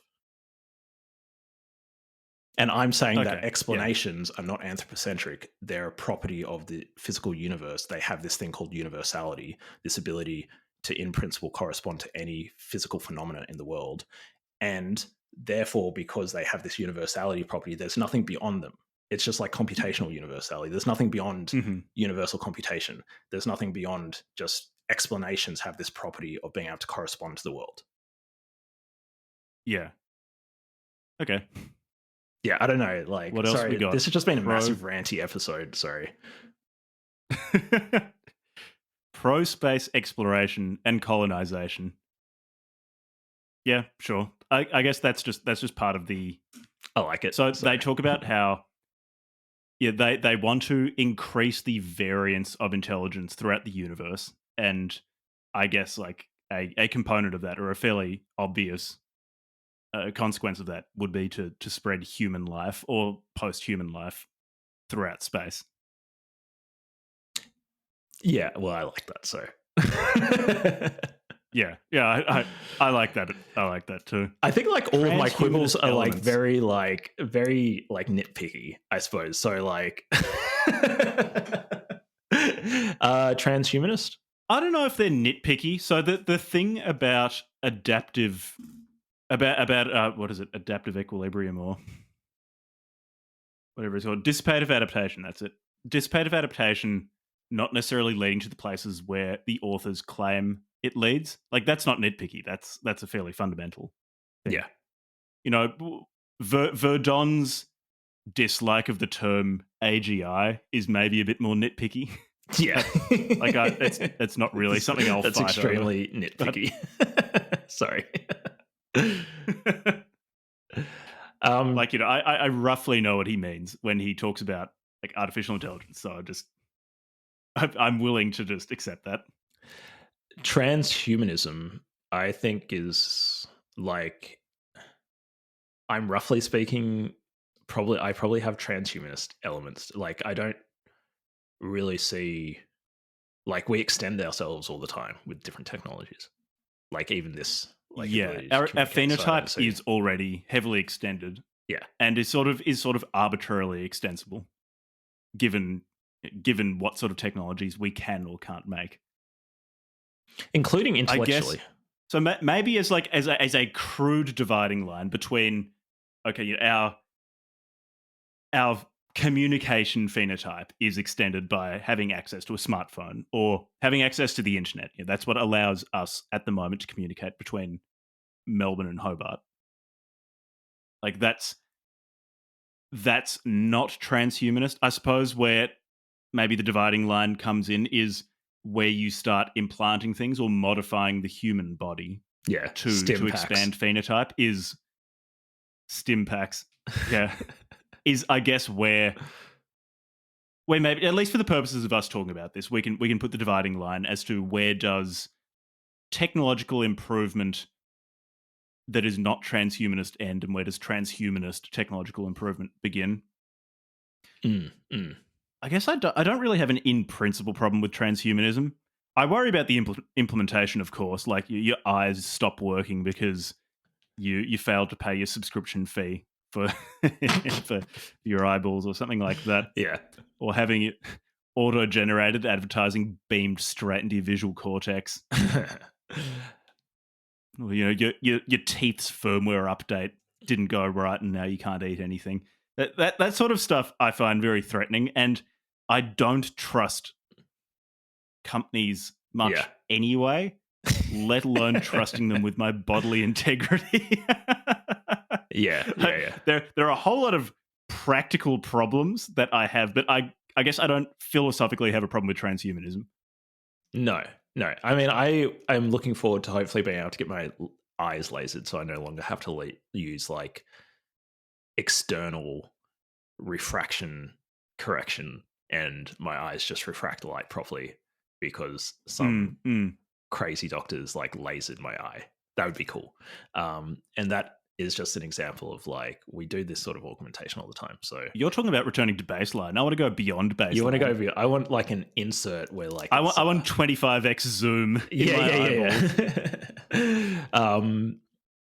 So I want to be able to see infrared and ultraviolet.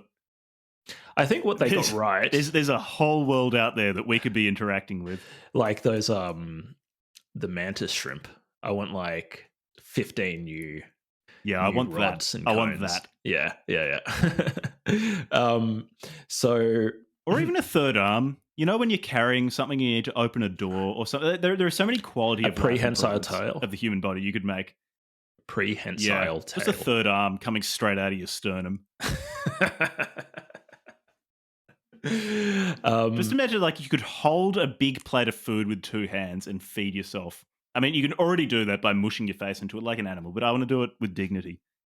And a third arm or a prehensile tongue, a prehensile 2-meter tongue that just like rolls up inside your head would be really good. Anyway, the episode is no philosophical problems with doing this. No philosophical problems. We should. I assume the energies.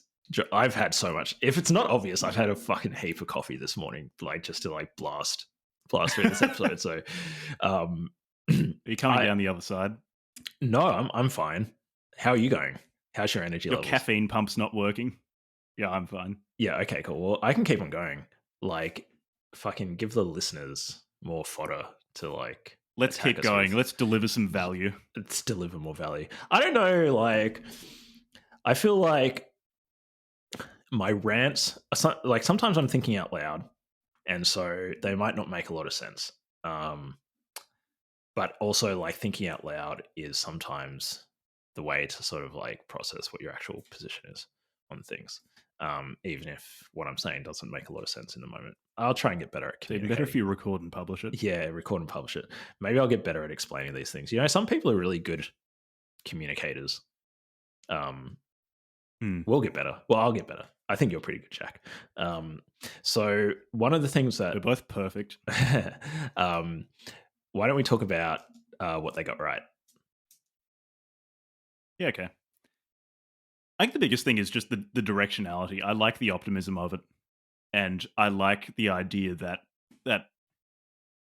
a better life is not something that is either out of reach or is to be reached through passivity. It's a sort of thing that involves solving problems, identifying problems, solving problems, and then fixing the problems that your solutions inevitably cause. Because there's never going to be a solution which doesn't have unintended consequences. I really like that. And I would say sentimentally, I agree with this a lot. And I really, really like where Verdon is coming from. I think, yeah, I would frame it slightly differently. The way that I would think about it is they've identified a problem that I agree is a problem, the culture of pessimism. Yeah. Yeah. So directionally, I think we're saying the same thing. I'm a glass half full kind of guy. Yeah. Black pill Levi is coming in and focusing on the negatives. No, problems are not negative. A problem is like, problems are interesting. We work on problems. We're curious about problems. It's not, I suppose the word problem can have a negative valence to it, but that's not the way that I'm using it. I'm using it like, here's an interesting. Yeah, well, it's also in the problems that you find a whole lot of meaning. Yeah, like exactly. A problemless life would also be a deeply boring and meaningless life. Yeah, exactly. Yeah. And so what Verdon has done, and shout out to, like for all the criticisms and stuff, like good on him for getting on Lex. He articulated himself very well. And I think he did a good job of like being more nuanced and all that sort of stuff. And also good on him for at least getting out there and doing something positive with regards to like making a meme account and, having a crack at like getting these ideas out there. And even if I have some disagreements around some of the details, like at least in broad strokes, like I'm on his side, at least with regards to. I think the world is better for having him in it. Yes. Yeah. And so good on him for doing it. And also like with regards to his technology company and stuff, the other thing is like starting anything is hard. Like doing this podcast has been difficult, even though Jack's been doing all the work. So like I can't really complain that much. But like, going and doing stuff, especially on your own accord, and if you're like coming up with the direction, or that's difficult. So I have a lot of respect for like people who start things, and especially technical starters of things, because that's incredibly difficult. So overall, I'm on his side. I think it's really good. I just think like if he wants to make progress, we got to like fix, I think, what are some pretty glaring like pitfalls in the EAC movement. And if we fix those, we could get actually people like we can strengthen the arguments for this like positive attitude towards people in the future. Yeah. I'm trying to think of criticisms of this that I haven't already made.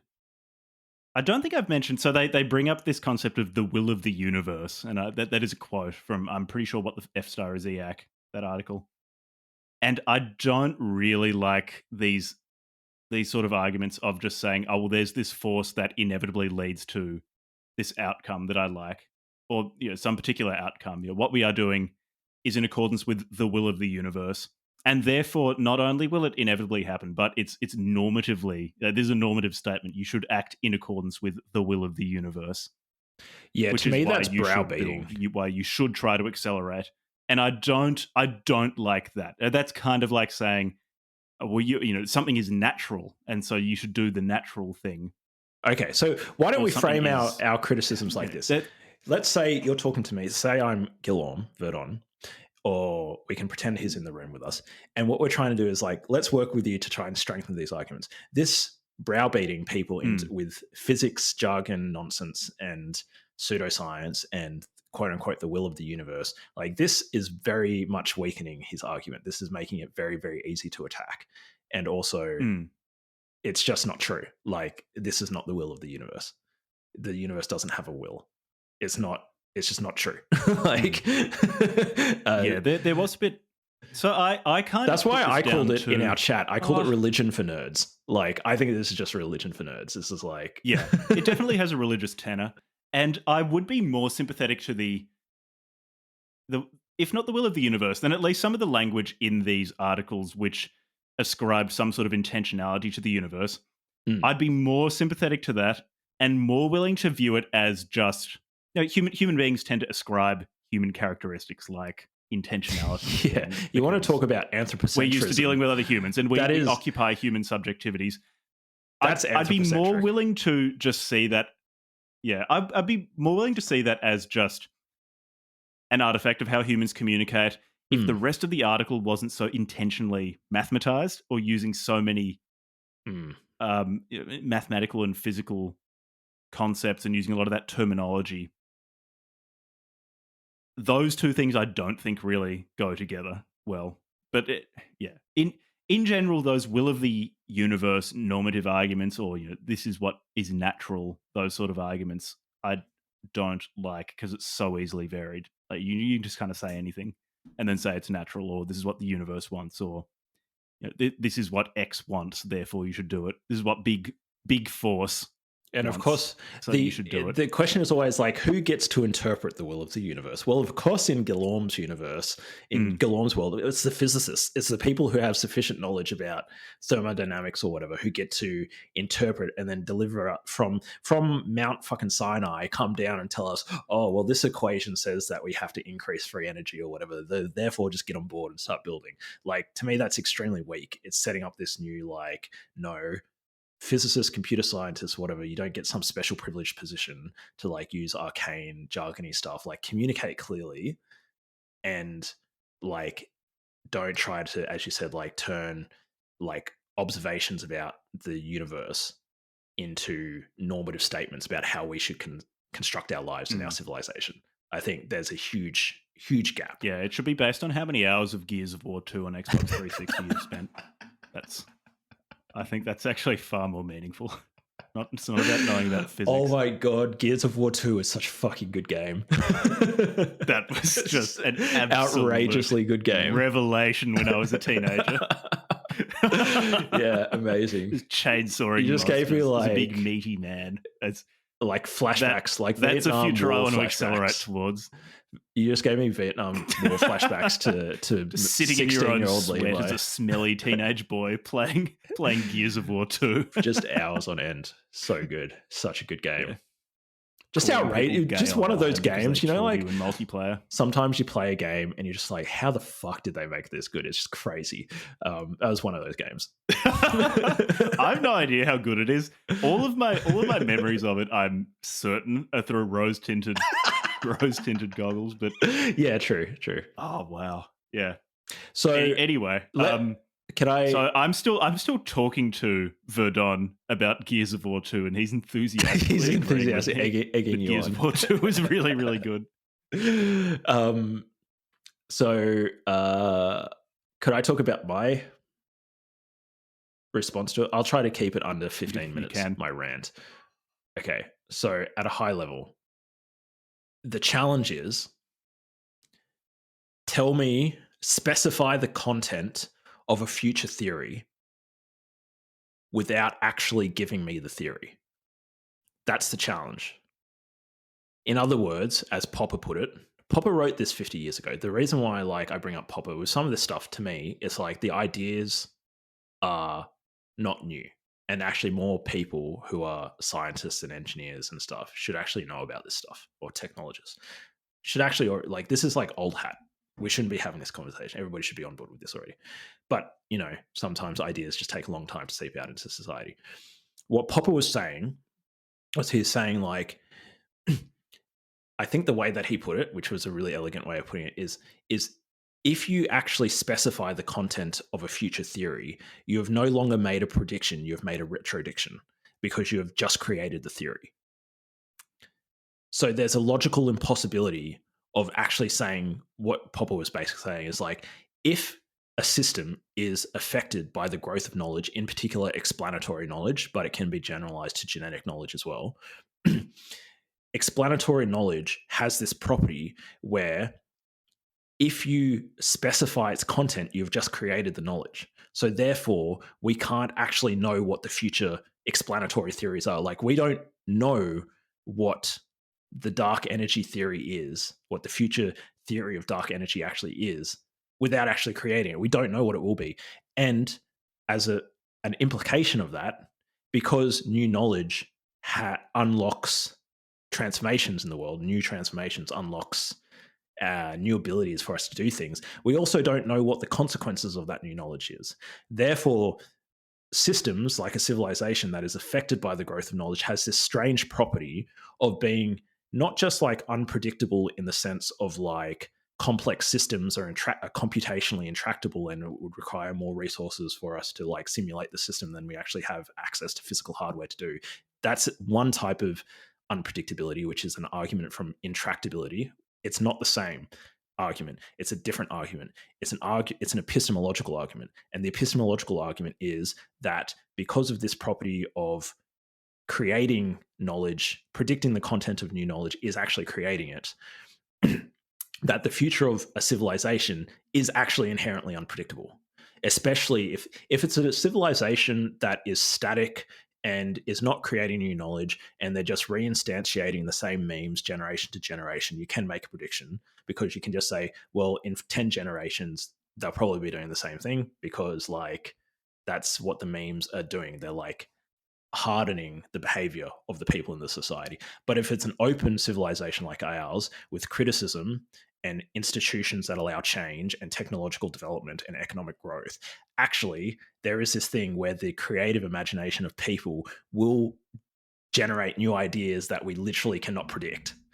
And therefore, anything that's a prophecy around like, well, in the future we will harness more energy or whatever, that is actually just, you just can't say that. It's just not, we don't know what will happen. Maybe in the future we will come up with such a powerful anti-rational meme that completely shuts down all technological progress across the entire face of the planet. I don't know, maybe it's something to do with the environment or something like that.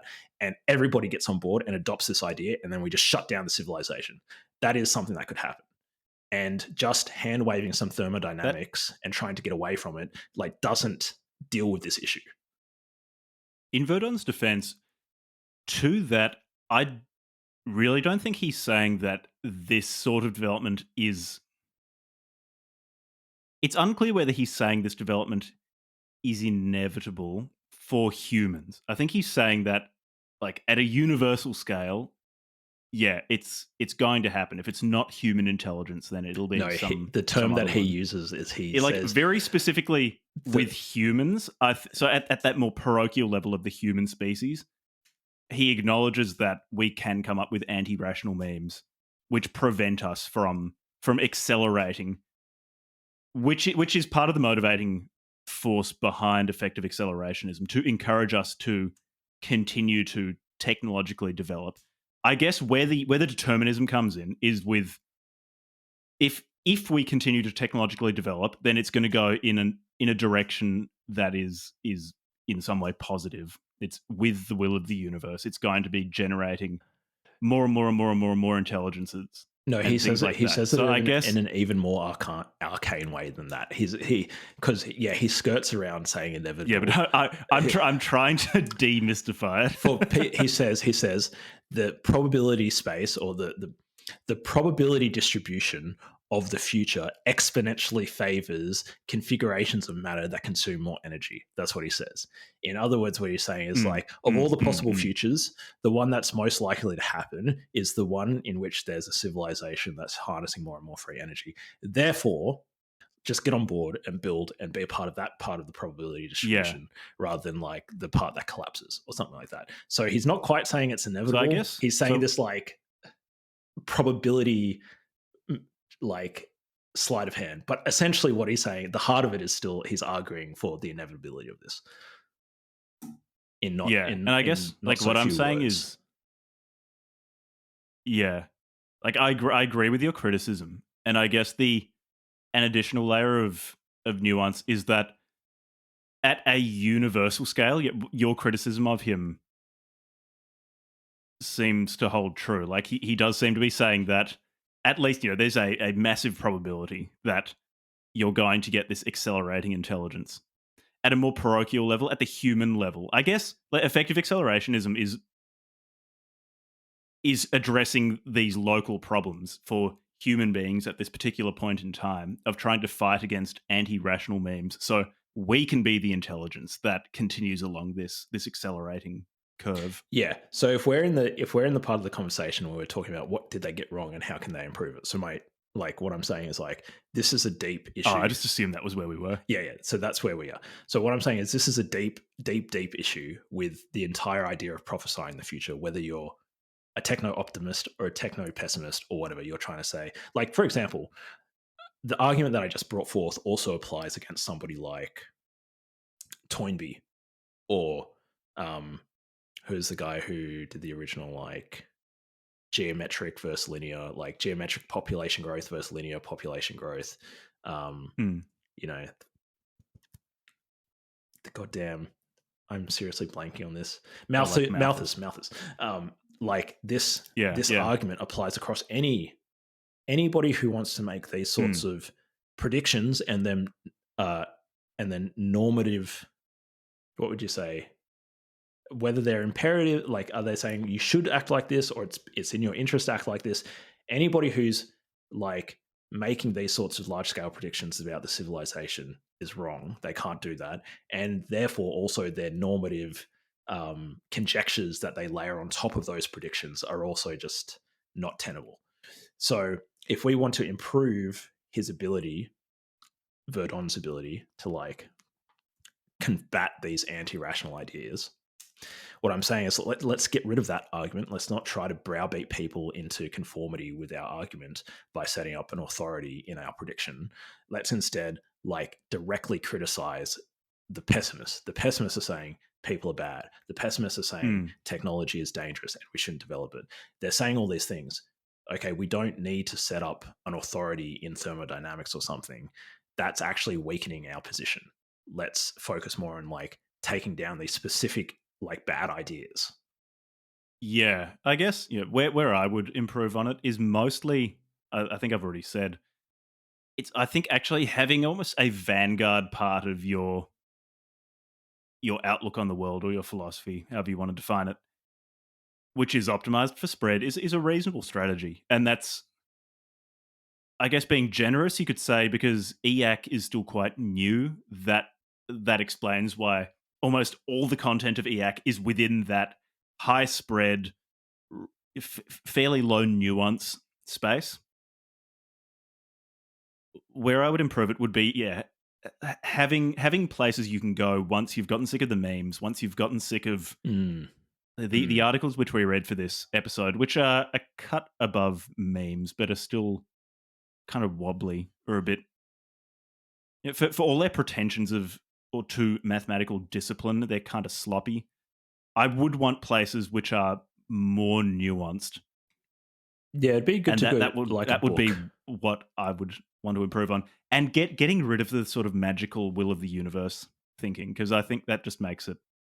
If you interpret it through the religion for nerds, that makes a lot more sense. Like, we've spoken about that stuff around people trying to find meaning and the death of God and all that sort of stuff in the West, that sort of thing. Maybe that's part of the problem situation as well for Verdon.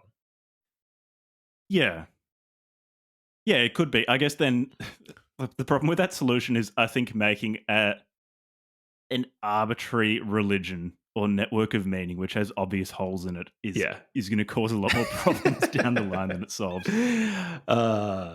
Interesting. Hey, are there any other improvements? I just think like I want him to do well. I want Verdon, and I'm a big fan of like basically all of these people. Like even if I like make a snide joke because I want to try to say something entertaining, like I'm a fan of Mark Andreessen and like all these people, because I think like net they're doing like really interesting, cool things, and they're like looking to the future. And so I would like it to be more effective, essentially, in their goals. And I think like these things that we've pointed out today are basically things where I think they're weakening their own point of view. Yeah, I think that's fair. I don't have much more to say. We talk about what we've got next week. Oh no, I have one more thing to say. yeah, go ahead. The heart of the issue is like, is this something that can be reduced to like some physical equation, which is what Verdon's trying to do. It's a form of reductionism. But you can't reduce this battle of ideas to just saying pick your law of equation pick your law of physics. For Malthus, it was geometric population growth versus linear food growth, like food supply. For Verdon, it's free energy, harnessing free energy. For some other pseudoscience crap, profit, like the guy who is talking about like the available oil stuff, like peak oil, all this sort of things. Like any particular resource, whether it's the most. Oh, what was the name of that book? Wasn't he the guy who said that we should depopulate, like sterilize India? Yeah, that guy. Yeah, that guy. It was recommended to us, and we should definitely cover that for an episode. That. Like all these people, they pick a phenomena, they extrapolate it out, they ignore the growth of knowledge and the fact that people have agency and creativity and can affect systems and they can change problems. A good example being the creation of the Haber process that unlocked more fertility for the land. That means that we have so much fucking food now, like we've got more food than we need, right, in certain parts of the world. So like the issue is that the correct level to address this culture of pessimism is at the level of ideas, not at the level of physical laws. They're trying to make it about the issue of like what physical equation should we like run with. That's the wrong domain.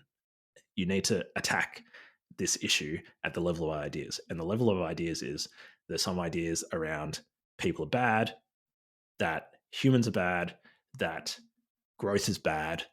And the appropriate way to address those is to like actually just address those ideas correctly.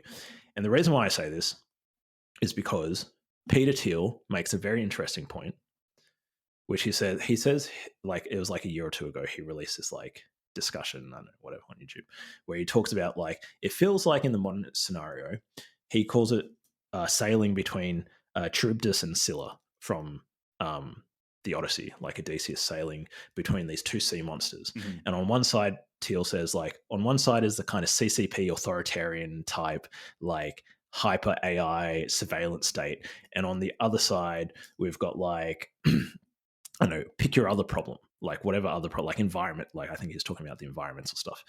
And on either side, we're trying to going full Penty link, like we're trying to navigate. But this is never not going to be the case. Like it's not like Odysseus, where Odysseus like passed through the channel and then got to eventually, after overcoming all these, you eventually get back to Ithaca and it's fine. Yeah, and it's fine. That's not what happens. In the next generation and the next generation and the next generation, if this thing continues, there will always be a Charybdis and a Scylla on either side. Okay, last generation, it was nuclear war and whatever else. This generation, it's like dealing with the actual concerns of environmentalism, like pollution and stuff, versus like the anti-rational degrowth memes of the environmentalist movement, And then once we solve those, there'll be another channel to like, there's no end to this thing. And the issue that the EAC people are trying to get away from actually, sorry if I bumped that mic, of actually like this will require constant navigation, this thing.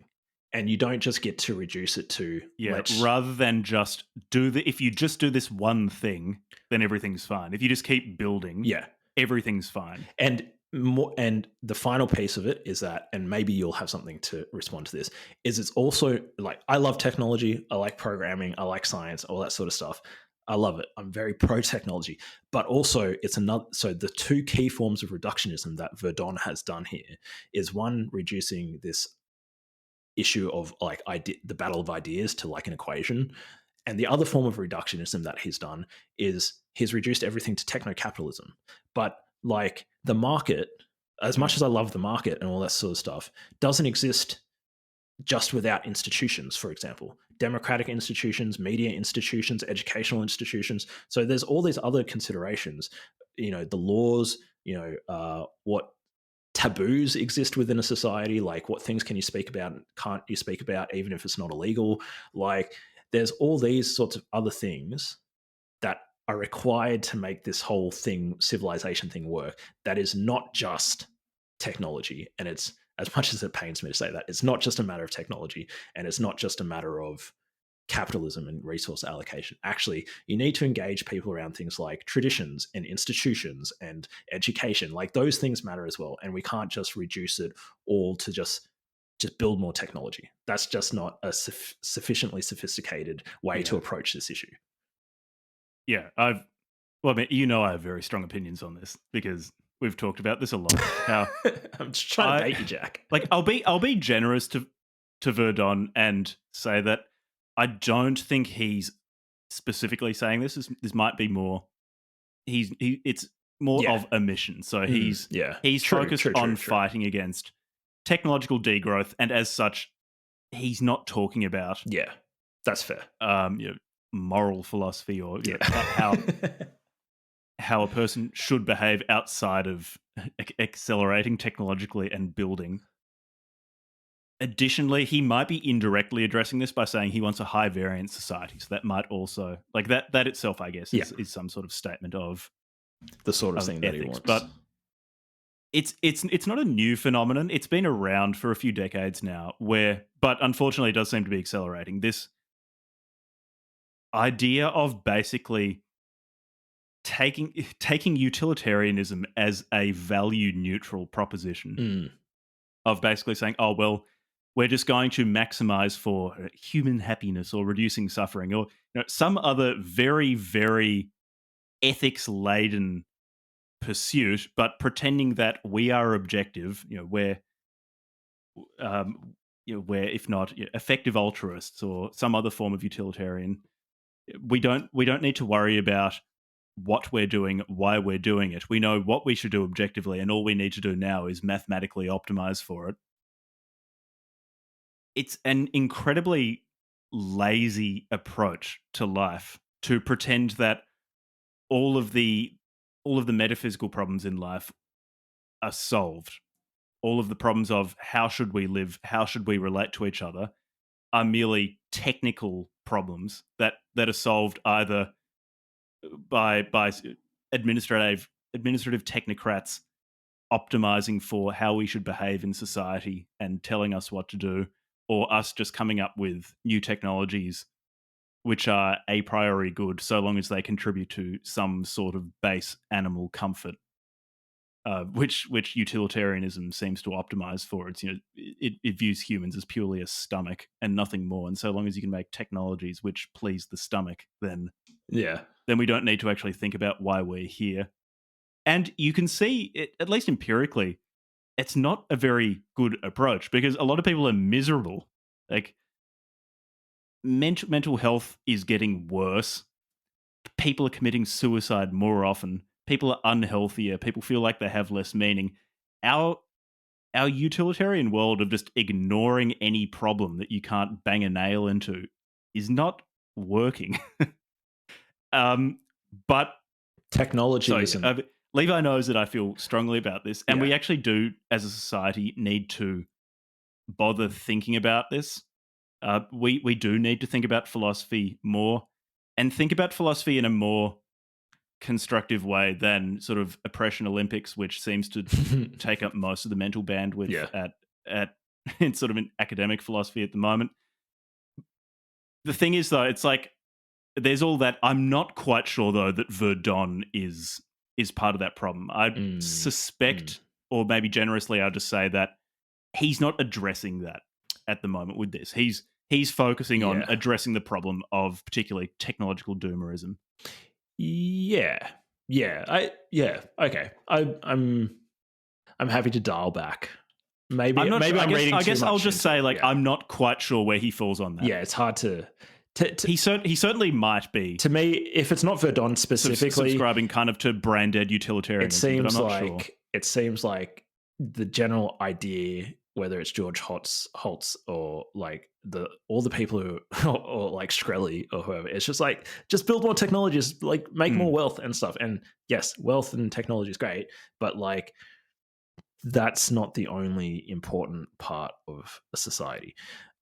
No. And like all technologies and capital and even the idea of like, okay, maybe we don't live in the anarcho-capitalist utopia yet, but at least in our current world, in order to have a company, you need to live in a society with functioning laws and property rights.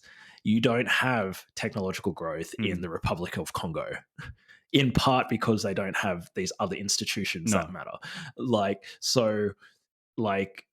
It's more complicated than just build. And I love tech. I love build stuff. It's great. Go and solve problems. Go and build the future. But it's not reducible to just that. And all the tech bros are into this, and they're not also thinking that, hey, like the rest of the world who are being affected by technological innovations, they need to come along with it.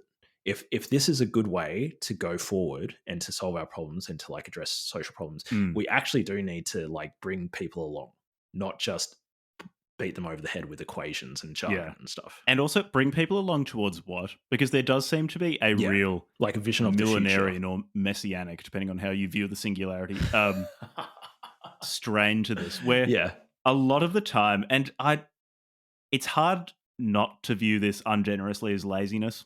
A lot of these people seem to, some of them will acknowledge, yes, there are non-technological problems that we have, but if we make an AI that's really smart, we can just ask it, what's the solution to this? Yeah, this Messiah complex. Profoundly lazy. It's so unsatisfying, and I do see that in quite a lot. And of what places. happens when the AI comes back and just says the meaning of life is 42?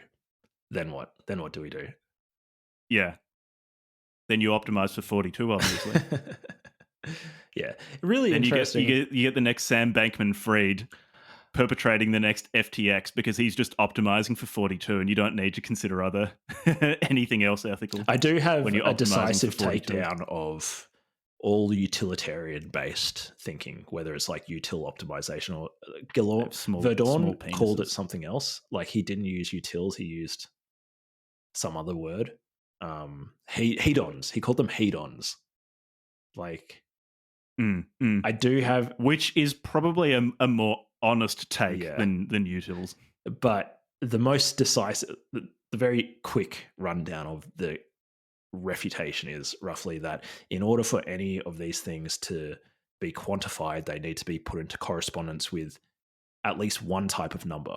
Now, in order for something to be a number, it actually has to have certain properties.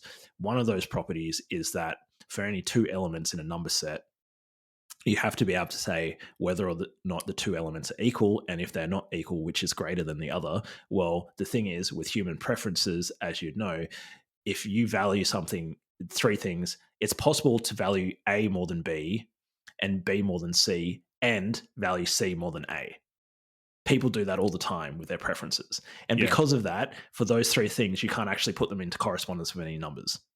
You can't have this, what's called the property, it's called the property of rank. The ability to like put things into a strict ordering. We can't do it. You can't put it into correspondence with the numbers, with any type of numbers like integers or whatever. So this is not a thing that's quantifiable. It's actually a process. It's a type of computation, as the Austrian economists say. It's valuation is a process. A subjective entity goes through the process of valuing things in relation to one another, given scarce resources under concrete conditions at a particular point in time, given their particular preferences. That is not something that's reducible to just like utils that can be optimized by like a super AI that just knows everybody's like optimal way of living. Like it's completely the wrong way of thinking about it. Yeah.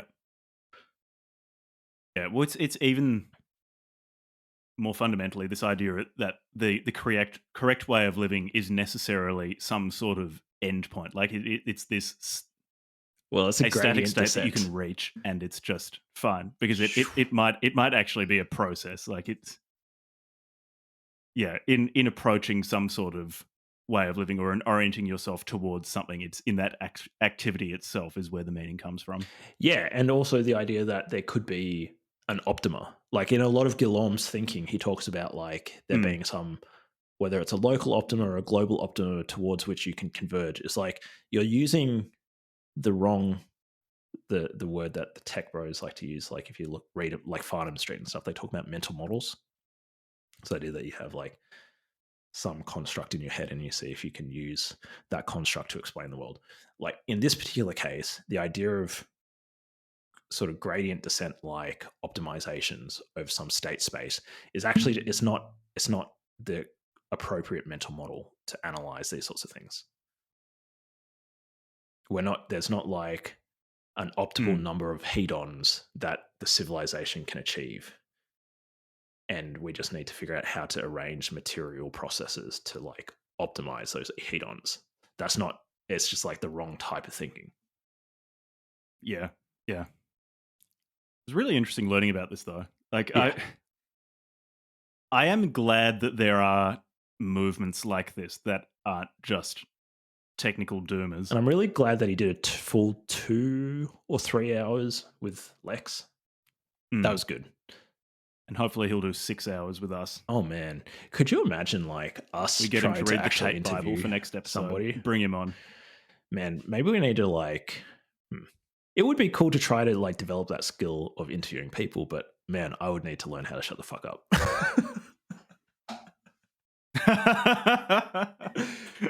We also have zero experience with it. Yeah, this has been a very heavily lopsided that's a discussion for another discussion in Levi's favor this episode. Sometimes you get a Jack heavy episode, sometimes you get a Levi heavy episode. Sorry. It ticked. Yeah, and as we do this more, we're accelerating towards the medium, where we're 50% Levi rants. It equilibrates out Jack if you rants, take with no interaction with each other. yeah.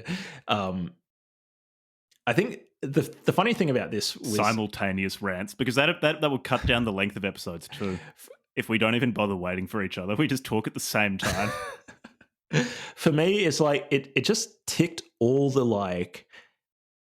Just like a weird constellation of like, I agree sentimentally with you, but then you've just ticked all the little bits that I think are just I've got so many things to say about. This is why I wanted to do it. I thought this would get you talking, because I want to support him. I think he's net good. Let's just iron out the details. Hey. And yeah, we should do Mark Andreessen's Techno Optimist Manifesto or whatever it's called. I assume that pretty much everything of that, which is like a shitter version of this, it will just be basically me. So maybe, it might be that. Well, let's see. We can do it. What's our next episode? Yeah, we'll see. The Tate Bible. I've already started reading it. I'm like 80 pages in. Okay. Look, spoilers for those who want to know my thoughts on it in the episode, but I'm so disappointed because Andrew Tate's just such a fucking goober. I thought he'd be cool, like at least with Alex Jones, he just says wild stuff that's fun to listen to. Andrew Tate's just, he's like, I don't know, he's like a human jelly bean. He's just not. He's not wild enough. He's just not that impressive. He's not wild enough. He's just lukewarm. Like, he's not wild enough. He doesn't say wacky enough stuff. He's not either just like really weird looking or really, really handsome. He's just average in basically everything except self-promotion. Like, he's really good at self-promotion. Intense self-promotion of a kind of milquetoast man who resents women. Yeah, resents women more than most. So the places where he deviates from average are in self-promotion and how much he resents women. And like, for me, that's not enough. I need more than that. Yeah, we've been inoculated. I'm just bored. We're so deeply inoculated. Yeah, this shit that you need to bring something else to the table. Yeah. Well, I haven't really consumed much. Anyway, would you recommend? Would you recommend these articles before we finish? Oh yeah, like 100%. Go and check out like. I'd recommend these two because like they're so short, they're easy. These two, and any of the go and follow him on Twitter if you want like this in meme format. Shit posting, and also I recommend listening to his Lex interview. Like I think he's articulate. He seems like a nice. Yeah, that was a good interview. He answers interesting questions and talks more about all of these points. I'd say like follow it. And if you want to get on board with like the optimism about like it is possible for the future to be better. However, my particular flavor of optimism is more to do with it can be better, but it won't necessarily be better. It will only be better if we choose to make it better. And so therefore we need to get people feeling empowered, get people feeling like, yes, we can go and change these institutions, build new technologies, all that sort of stuff, but we don't have to clobber them over the head with like pseudoscience and stuff. We need to actually just like engage with them like they're people that we respect and like, hey, yeah, we can make the future a better place. What do we need in order to do that? Education, better institutions, whatever, so forth. We can leave all the pseudoscience at the door. But yes, follow Verdon. Yeah, I don't have much more to add. Follow Gillorm and Jeff Recommended. Bezos. I think he's still good stuff. BasedBeffJezos. Yeah. There's a spoonerism in there. And also follow Martin Thanks for Shkreli listening. while you're at it. Shout See out you to next Shkreli. time. We should see if he'll come on the podcast. All right. Thanks for listening. Thanks for See listening. you next time.